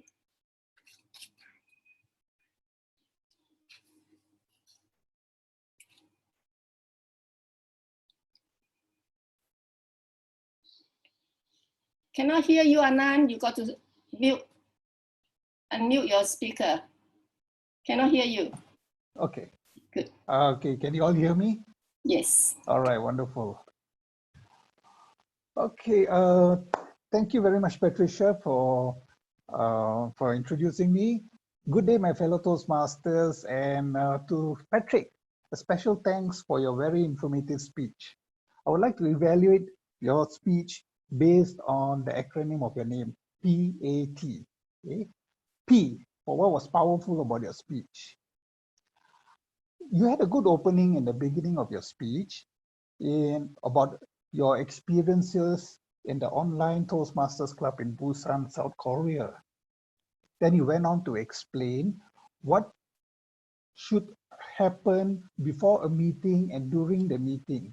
Now that was structured in such a way that it gave the audience some form of structure where there was a past story, present, which how to prepare for the meeting, and future, what to anticipate in the managing the meeting. For example, you gave us a good example about how to manage a speech time.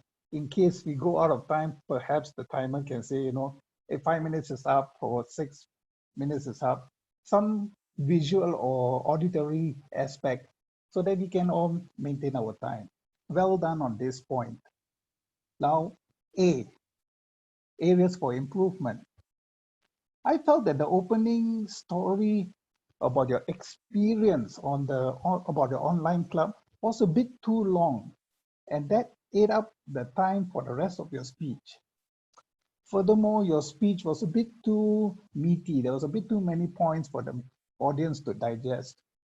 Perhaps with your past experience with that online club and how the numbers were dwindling, you could just perhaps focus on what is the important points that you wish to work on, and maybe tell us 1 or 2 points on what will not work.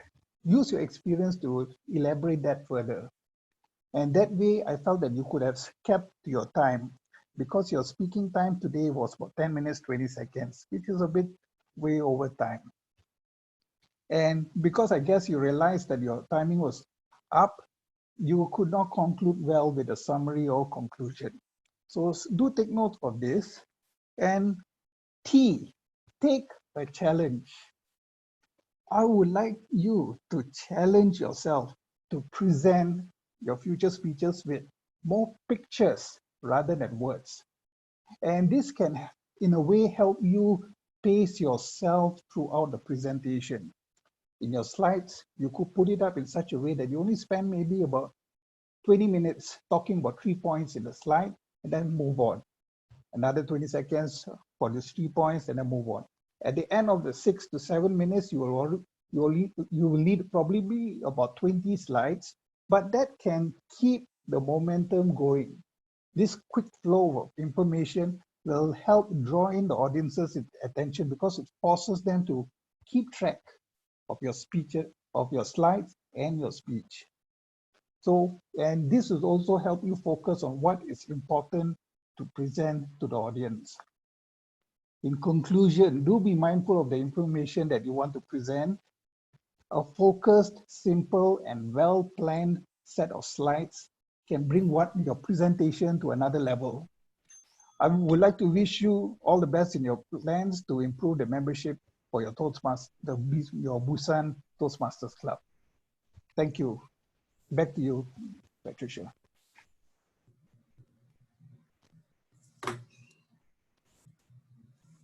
Thank you, Anand, for your picture speaks louder than words. And I'd like to call upon our next evaluator for our 5th speaker, and that will be our very own member, distinguished Toastmaster Alicia. Please. Alicia, are you there? Yes, give me a moment. Let me just switch over my webcam. Okay. Yep. Hold on, let me set it up. All right, thank you. Welcome to the evaluation for Pallavi. Now, how many of you can actually record the 6 C's that she actually set up in the speech? Instead of the 5 C's that we know of, we now have 6 C's. So what are the 6 C's that do you all still recall?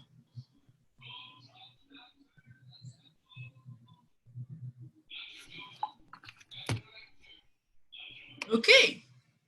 Now, Pallavi, here's a challenge for you. In order to make the audience recall the 6 C's at a snap, you might want to make them into a more relevant or more relatable way of doing, because by the time the speech is done and the audience wants to recall back, it is a bit of a difficulty to recall all the 6 C's unless they have actually taken down the notes. And what is great thing about the for the speech is there are some stories related to that 6 C's. Like for example, the R counter, the person, that is a new person and the club president only realized it towards the end of the meeting. So you need to have a way of telling people what is the actual step to do. And yes, the president actually reacted and corrected the mistake, assigning a mentor to that person. So that's a good thing. Personal stories are also inside. And the whole speech is about how we can motivate our club members, and it makes it very much relatable because I have trouble getting my members to speak in my physical clubs sometimes. So I need that motivation to continue on. Now, what can be improved of the speech? It's 15 minutes long, and you actually finish the whole speech without a single long pause. Your pause was at least only 3 seconds. Try to take a pause for 5 seconds, digest your points, and move on, because it's as if your whole speech was taken in one breath without stopping, without letting the audience digest what has been said. The first C, second C, third C, fourth, fifth, sixth. Point by point, take a short breath, take a break in between, and continue on. And the way you're looking at the camera, your camera is you're looking at the side, so we can see that you're actually reading from a script. And occasionally your eyes will come up to look at the screen. That is about it. So try to remain at the center of your screen and see the whole picture of the screen as well. So that is one improvement. And do note, in summary, take a pause as well as look into the camera so that you won't be looking right and left, so that the audience focus will be on you as well. Thank you. Back to you, Patricia. Thank you, Alicia, for that wonderful evaluation. And I'd like to call upon the next evaluator for Project 6, and that would be Advanced Communicator Go, Panos, Korel. Please.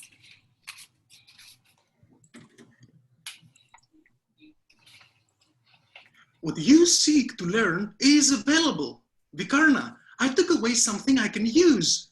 Now I know what I was doing wrong with making those margaritas. You gotta shake them, not stir when you add the lemon. Vikarna, with your informative speech and added essence of surprise, you gave us a reason to think deeply how many secrets to the perfect cocktail are out there, and how many other secrets can you find now that everything is available.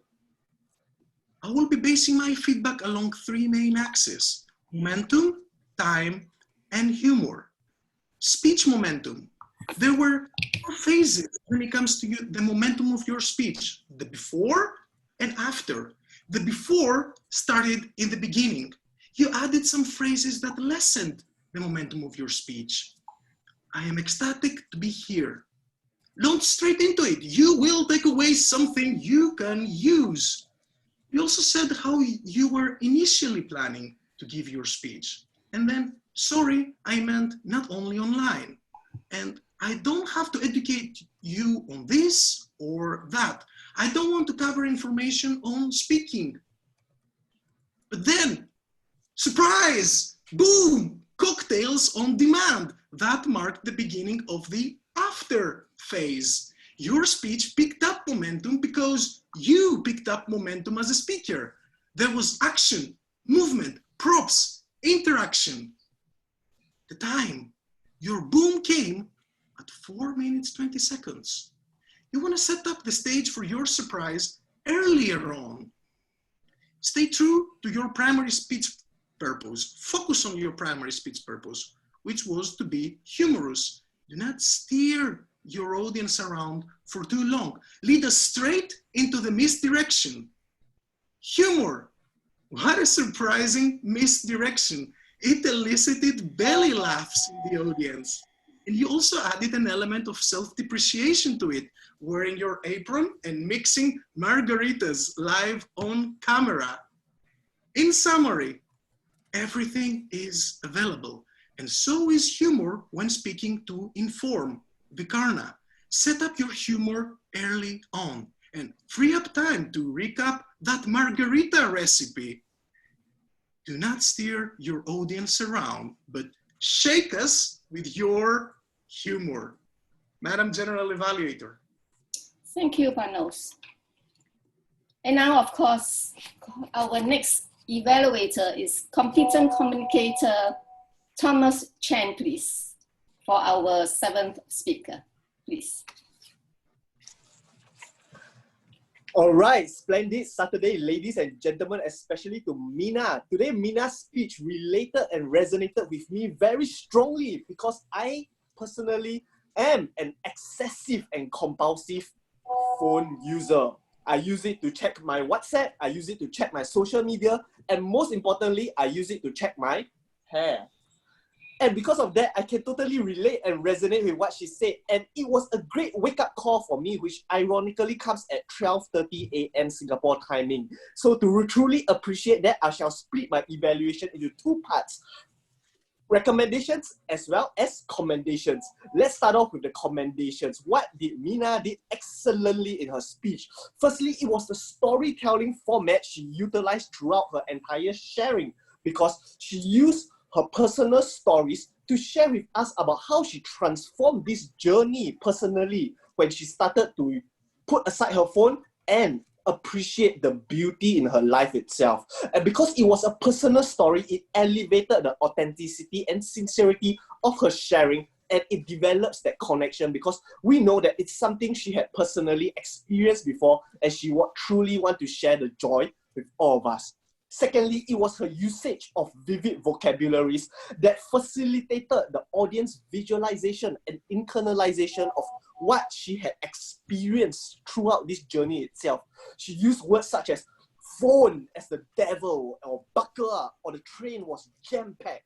See, all these powerful vocabularies help us to visualize what she experienced at that different point in time, and it helped us to feel what she felt and experience truly what she has experienced during this journey itself. Really well done on that, Nina. Now I would love to share some recommendations to bring your speech to the next level. So firstly, Mina, I encourage you to weave in facts and figures because you want to persuade us to put away our phones. So how can you elevate the impact is to share with us some facts and figures of how life has been negatively influenced with the excessive usage. Perhaps children nowadays use their phones excessively.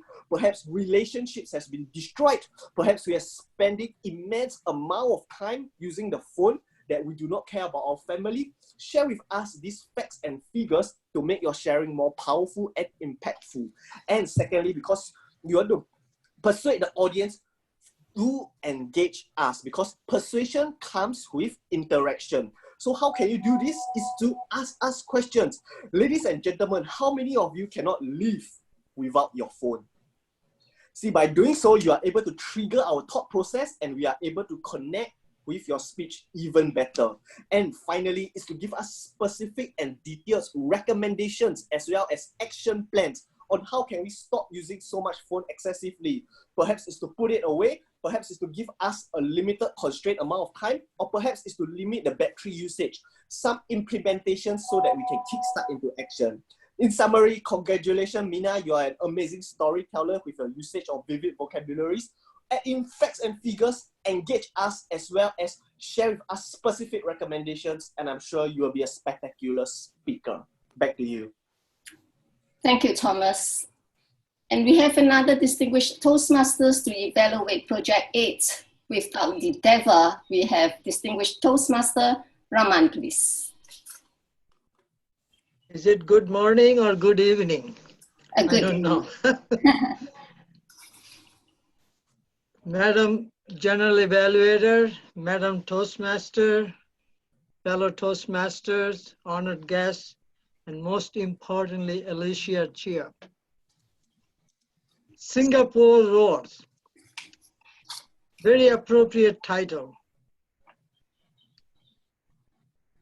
It is obvious that Alicia loves Singapore history. This is my second speech that I'm hearing where she really narrated so authentically the history of Singapore. And today she even empowered her story with some humor and light side of things.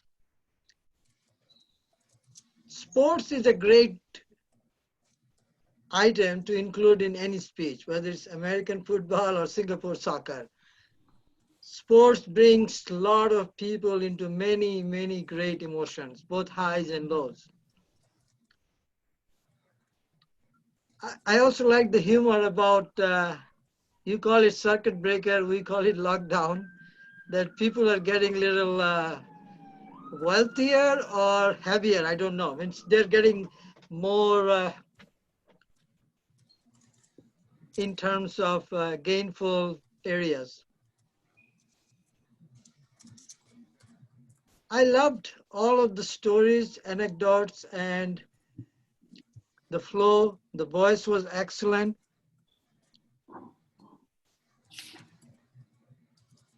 Good smile, several props.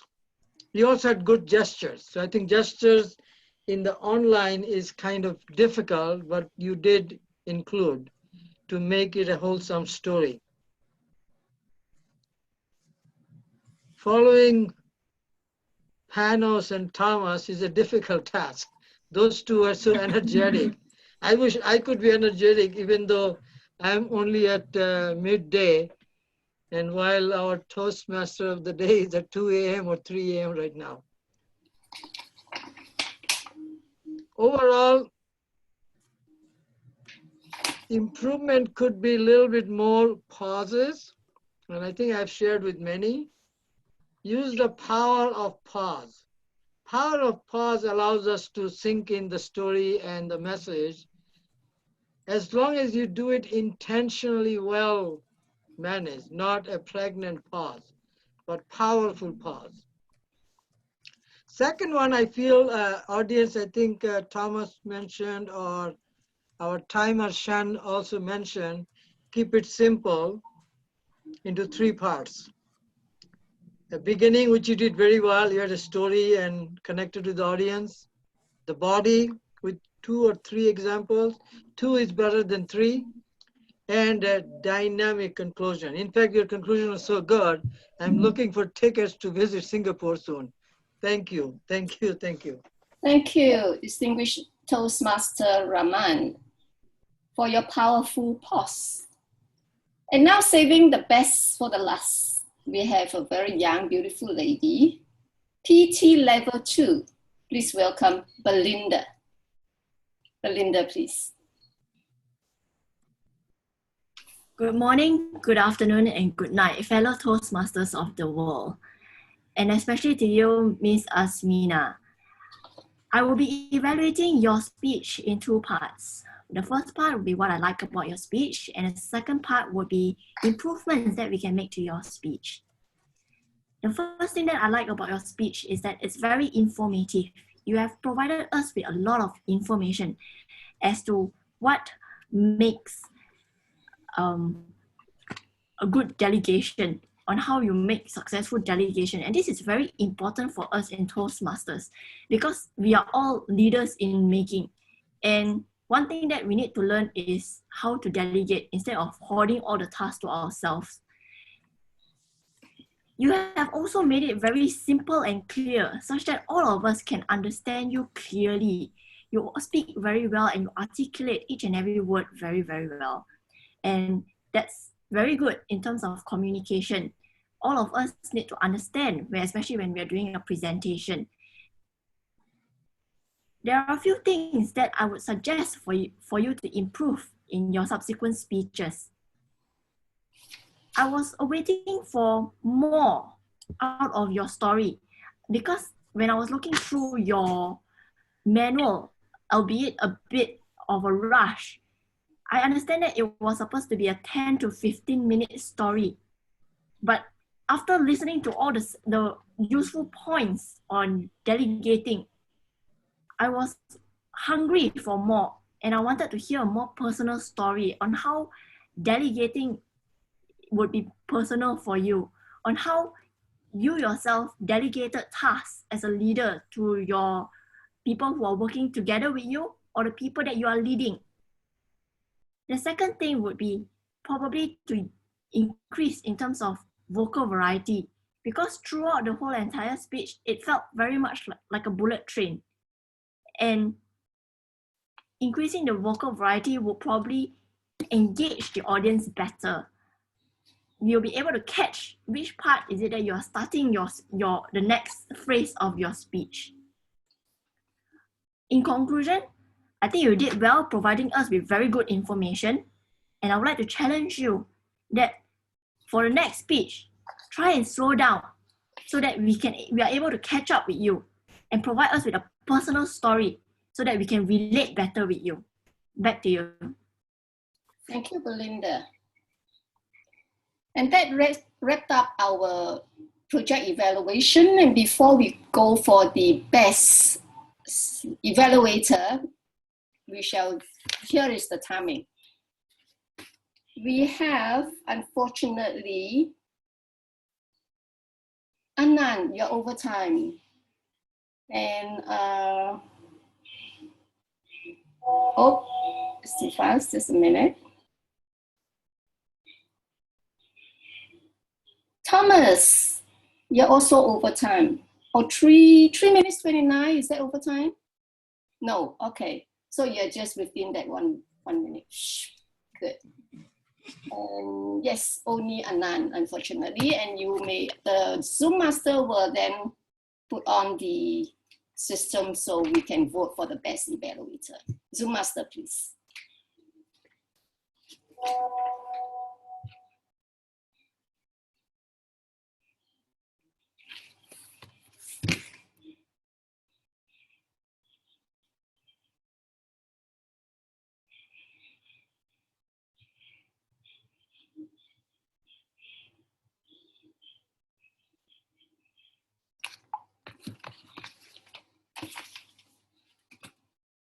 And we're supposed to give for 10 seconds, correct? For the timing, 10 seconds.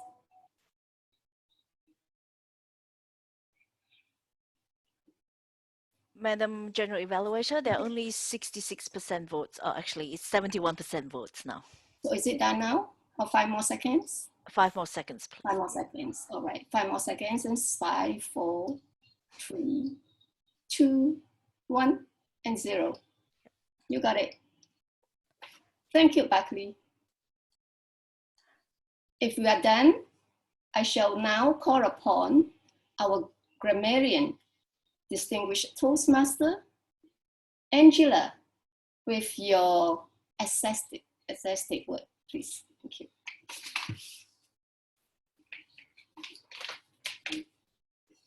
Okay. Hello. Thank you so much, Patricia. I was ecstatic at the number of people who used the word ecstatic. I heard Lee use it, Hiran, Dennis, Dr. Maklis, Vinod, Sonal, just so many people, Naveen. I will send you a list later. Then I was very pleased with the positive words.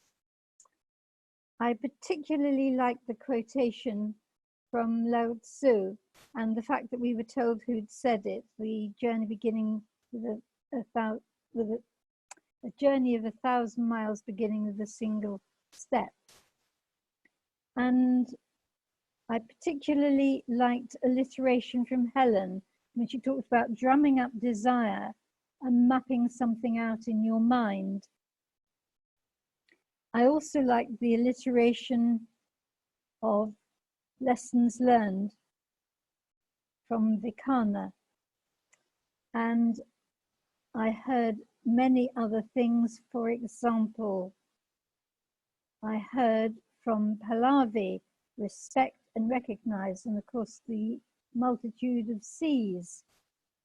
And then from Panos, I heard secrets and momentum. And then from Thomas Chen, vivid vocabulary, facts and figures, alliteration. And most importantly, and I liked the way that Lee addressed Patricia as madam, very respectfully. Now, 1 or 2 suggestions, free lesson for you. I'm not charging for this. Somebody said, providing me this opportunity. I would have said, providing me with an opportunity. Somebody said team when they should have meant theme.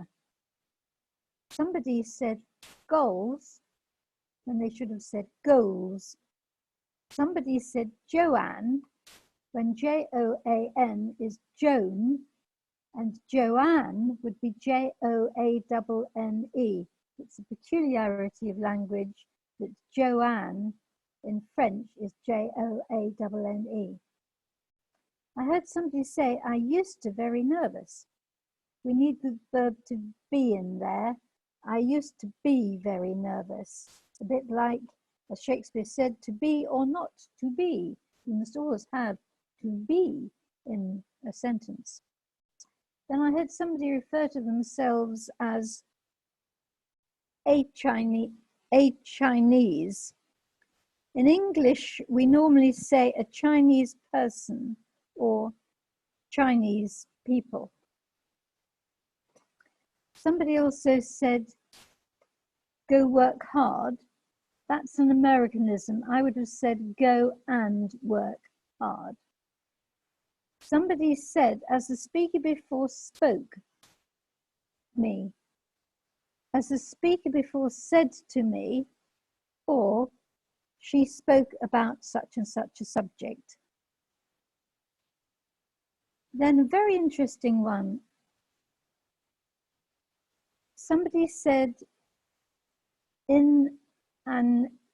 work hard on an event. When it's in an event, you work hard on a subject or on something, but in a happening like an event. Now, pronunciation. Somebody said volunteer when it should have been volunteer, and then somebody got the W and V the other way around, and they said work when it should have been work. Then I heard passionate when I would have said passionate. And I heard somebody say, while you was, it should have been while you were. Somebody said your children is. I would have said your children are. Coming to the end now. Somebody said, you never give me no time. In English, two negatives cancel each other out. So it would have been, you never give me any time. And somebody said capability. Oddly enough, we say capability. Somebody said 2 times. Now we've got a special word in English for 2 times. We say twice. Thrice is a bit old-fashioned, but twice is very common. Somebody said ottos. I would have said otters. Somebody said feedbacks. I think of feedback in the singular. And somebody said sear, and I think they meant stir. 2 last important ones. Interestingly, it's information, but it's not informative, it's informative. That's just the way it is. And the last important one to notice, self-deprecation, not depreciation. Something depreciates when it loses value, like the value of gold depreciates, whereas you are self-deprecating when you make yourself sound less important than you are. And last one, vocabularies. I would have said vocabulary as a collective noun. All in all, it was a most interesting evening. I am ecstatic about the number of people who said ecstatic. I was absolutely ecstatic. Thank you, thank you, thank you.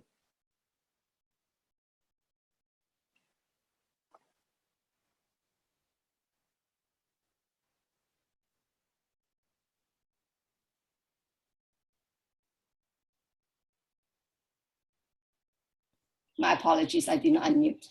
And now I call upon our art counter master, Sonali. Are you there? Is Sonali there? Yes, thank you. We would like to see your beautiful face. Yeah, sure. Just a second. Good, here you are.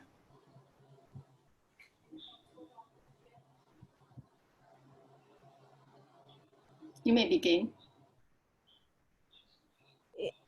I have to give the report regarding right? Well, and what are the filler words other speakers have used. Yes.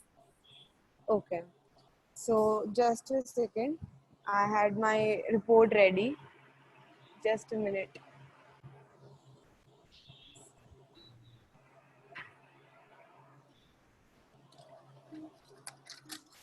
Yeah. So in the first session, first phase, when Hiren was giving us the topics and we have to speak for 2 minutes or so. So Hiren used words many times, and till Doreen knew. Like first phase was, I am very ecstatic to announce that when the speaker once started speaking regarding books from books and all, I think that.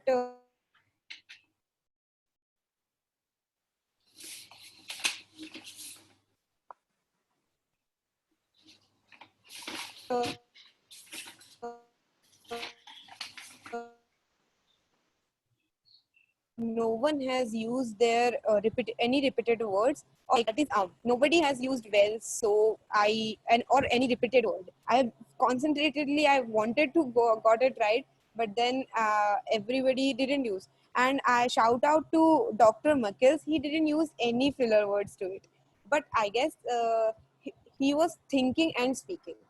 That's the one most important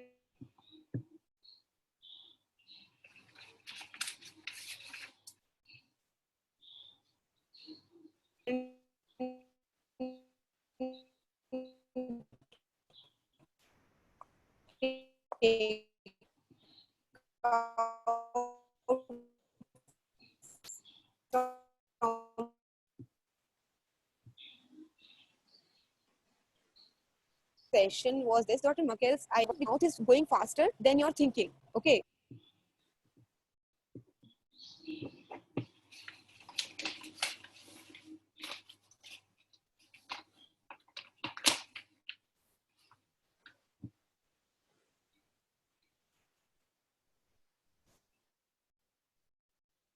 My suggestion to Sonali, just turn off your video. It'll take less bandwidth. So that way you can come across clearly. Please continue. Sorry about the internet connection. Yeah, so I was saying that I liked the Dr. Merkel's how he spoke, because there were many pauses, like minimal pauses, because I think that he was thinking and then speaking. Why we are having I am also having some filler words. Why we are having some filler words is because when we speak, our speaking is faster than our thinking. So our thinking lags behind. So to fill that part or fill that moment, we use those filler words. If you work on those, if we can work on those timings, like the speaking and the thinking, if we can match those timings, we will surely can overcome this. Thank you so much. Back to you. Thank you, Sonali. And I believe it is my time to give the general evaluation. Is that correct? Thank you. Thank you for having me as the general evaluator. I am ecstatic to be back in this intense club meeting. I would, Thomas, thank you. I would use the Moment of Truth program to help me with the evaluation. There are 6 items in the Moment of Truth, but I will only share 3 due to time constraint. There will be the first impression. I will be also talking about fellowship, variety, and communication. And thirdly, I will be talking a little bit about program planning and meeting organization. I will try to be as brief as possible because this is a very lengthy meeting and I think it's already 1 a.m. here. and I really do not wish to hold you back from your bedtime or your lunchtime. Now, first impression, we all know that first impression is a lasting impression. We all want to give a very good lasting impression. I am impressed that the club's meeting started on time. Congratulations. Guests were greeted and you network among yourself before the meeting proper begins.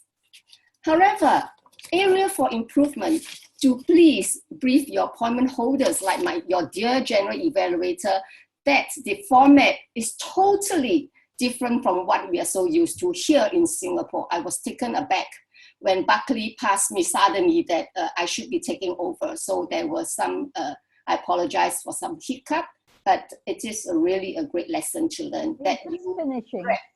Pardon?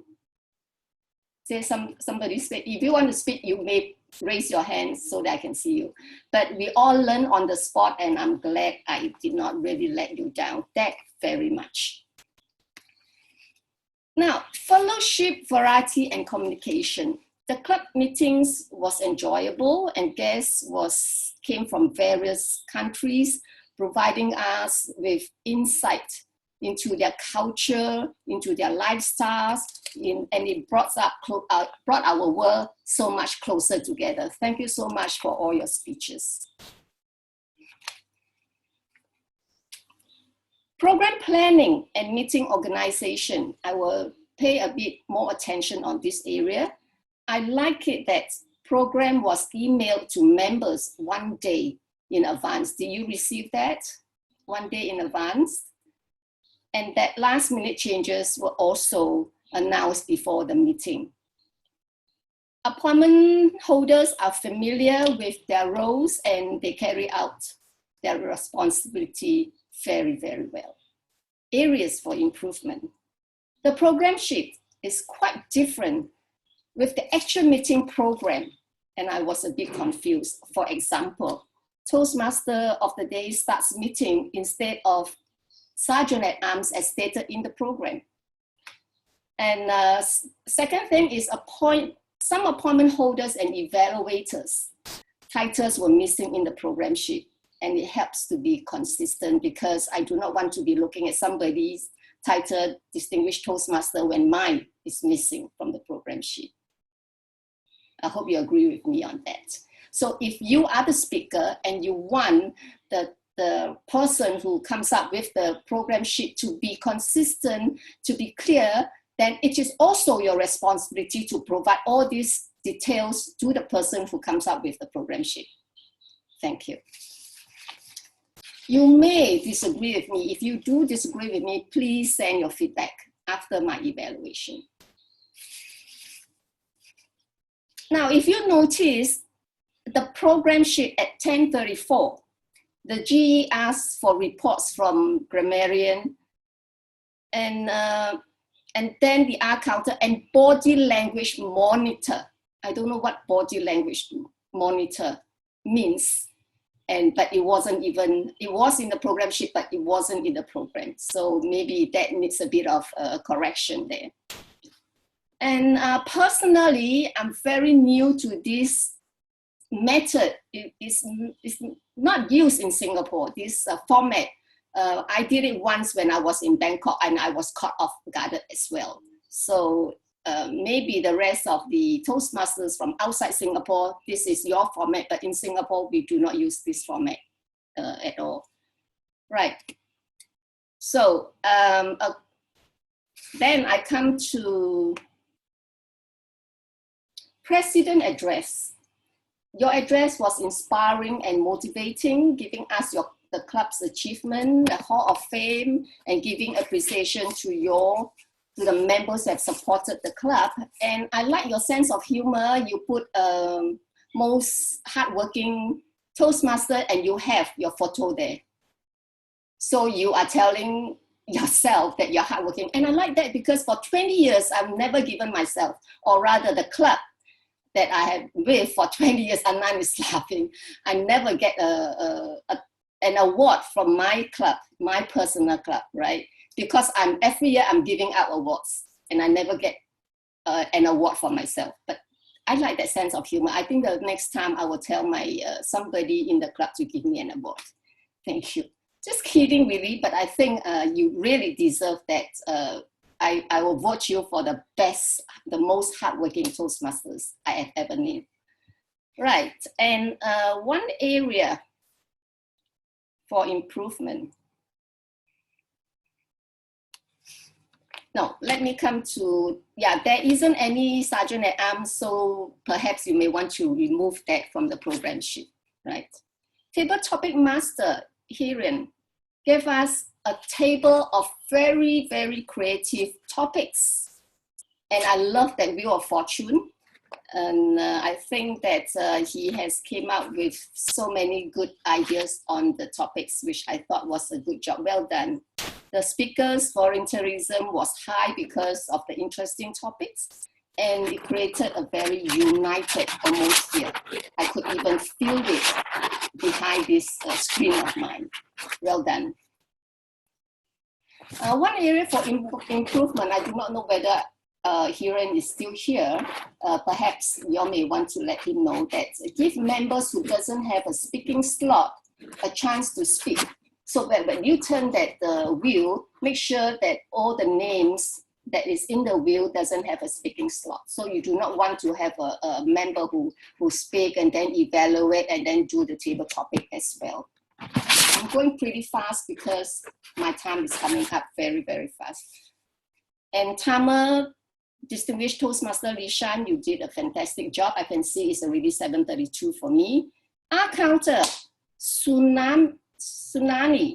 I heard this is the first time for you, but you did a fantastic job. Well done. Gamarian, Angela, Baby. Thank you for that. Those wonderful tips. Perhaps one area you could do is to introduce a couple of rhetorical devices for us to share with us on the how to improve or add that impact, using that tools to add impact to our speech. Speaker, we have 9 prepared speakers who came extremely well, came with dramatic speeches that had me so captivated. And I thank you for all of you for preparing it so well. Now, I was supposed to evaluate one-on-one, but I don't think I have the time, but I would like to just say that all of you did a fantastic job. You were so calculated with your evaluation. It was so well thought of and so detailed, so motivational, and I don't think we could miss anything from your evaluation. Thank you so much. One area for improvement is do a little bit of homework, in the sense that when you are or when we are supposed to do an evaluation, do make sure that we receive the evaluation, the project, what a speaker is supposed to do, so that we could be so that we know what we are supposed to evaluate on. And lastly, the most important person of the night, the Toastmaster of the day, Lee Buckley, Distinguished Toastmaster. She did a fantastic job and she hosted the meeting very well, and she was very prepared. She knows exactly what she was trying to, what the whole meeting was supposed to be. And she also did the timing. And this is, again, something new to me because I thought the timer would do the timing. So well done, Buckley. Everything was under control, under her control. And to include, yes, area for improvement is to include an introduction for each speaker, not only the speaker, but the evaluators and appointment holders. And also to introduce and also to include their titles to their name, Toastmasters title to their name. On the whole, I am 10 minutes and 26 seconds, 3 more seconds to go. It has been a very educational and enriching meeting. I thank all of you for putting in so much effort for the benefits of our Toastmasters so that we can all enjoy a smooth ride in the Toastmasters journey. And to end it, I would like to give you my favorite quote of the day. If everything is going your way, you are in the wrong lane. So don't be afraid to try anything new. Good night. Back to you, Toastmaster of the day. Thank you, Madam General Evaluator, Distinguished Toastmaster Patricia Lam. Thank you for the inspiring quote at the end as well. And now, fellow Toastmasters and guests, the moment we've been waiting for, the awards time. We have 3 awards tonight to be presented to the recipients. The first award is the Best Table Topic Speaker. I'd like to lead with the drum roll. Congratulations, Dennis. Distinguished Toastmaster Dennis Ham. The second award tonight is the Best Speaker. And again, drum rolls. Congratulations, Toastmaster Pallavi Singh. And the third award to be presented tonight is for the Best Evaluator. Again, congratulations, Toastmaster Panos Korel. Well done, everyone. Congratulations to all the winners and congratulations to everyone who participated tonight. I like to end with, again, my favorite quote, which is Lao Tzu's, "The journey of 1,000 miles begins with 1 step. We've all taken baby steps and there are further steps ahead of us. You are all amazing. Just be you and we will get there all together." Thank you everyone for your participation tonight. I'd like to now hand over to the president of the club, Distinguished Toastmaster Willie Low, to close the meeting. Thank you, Toastmaster of the Day and General Evaluator. Fellow Toastmasters who are still in this meeting, were you inspired and motivated by the table topics, speeches, and evaluation? Say, give me a wave if I noticed throughout the whole meeting, everyone was ecstatic with the speeches and evaluation. Will you be motivated to take all the meeting rules for the next meeting? I mean the Friday meeting. Till the end of the midterm?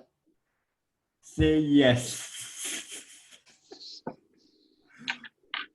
Go to Singapore Online Toastmasters to book the meeting role tomorrow. And then Thomas, you have been placed up a permanent resident for the role already. Non-member of Singapore or so-called guest, will you be motivated to sign the paper application form? Or join Singapore Online? Contact us through Facebook. For those who are contacted through, who are invited to the meeting by existing Toastmaster of Singapore Online, there is Anna. Contact him to join us. For people who are contacting us through email, continue to contact us. For Thomas Che, we are still waiting for your application form and the membership dues. Well, there's nothing more to say. Good night. Have a nice day. I will see you next Friday, same time, same day. Not for that day, Sunday, next Monday, 9 a.m. Singapore time. We have the most famous person in the whole world. The American Idol 4, who was who joined the American Idol, and he eventually joined Toastmaster to better improve himself. That is Shebang. Yes, William Han. Follow the SG Online Facebook page to know more. Thank you. Have a nice day. Thank you. And we can have our chit chat session.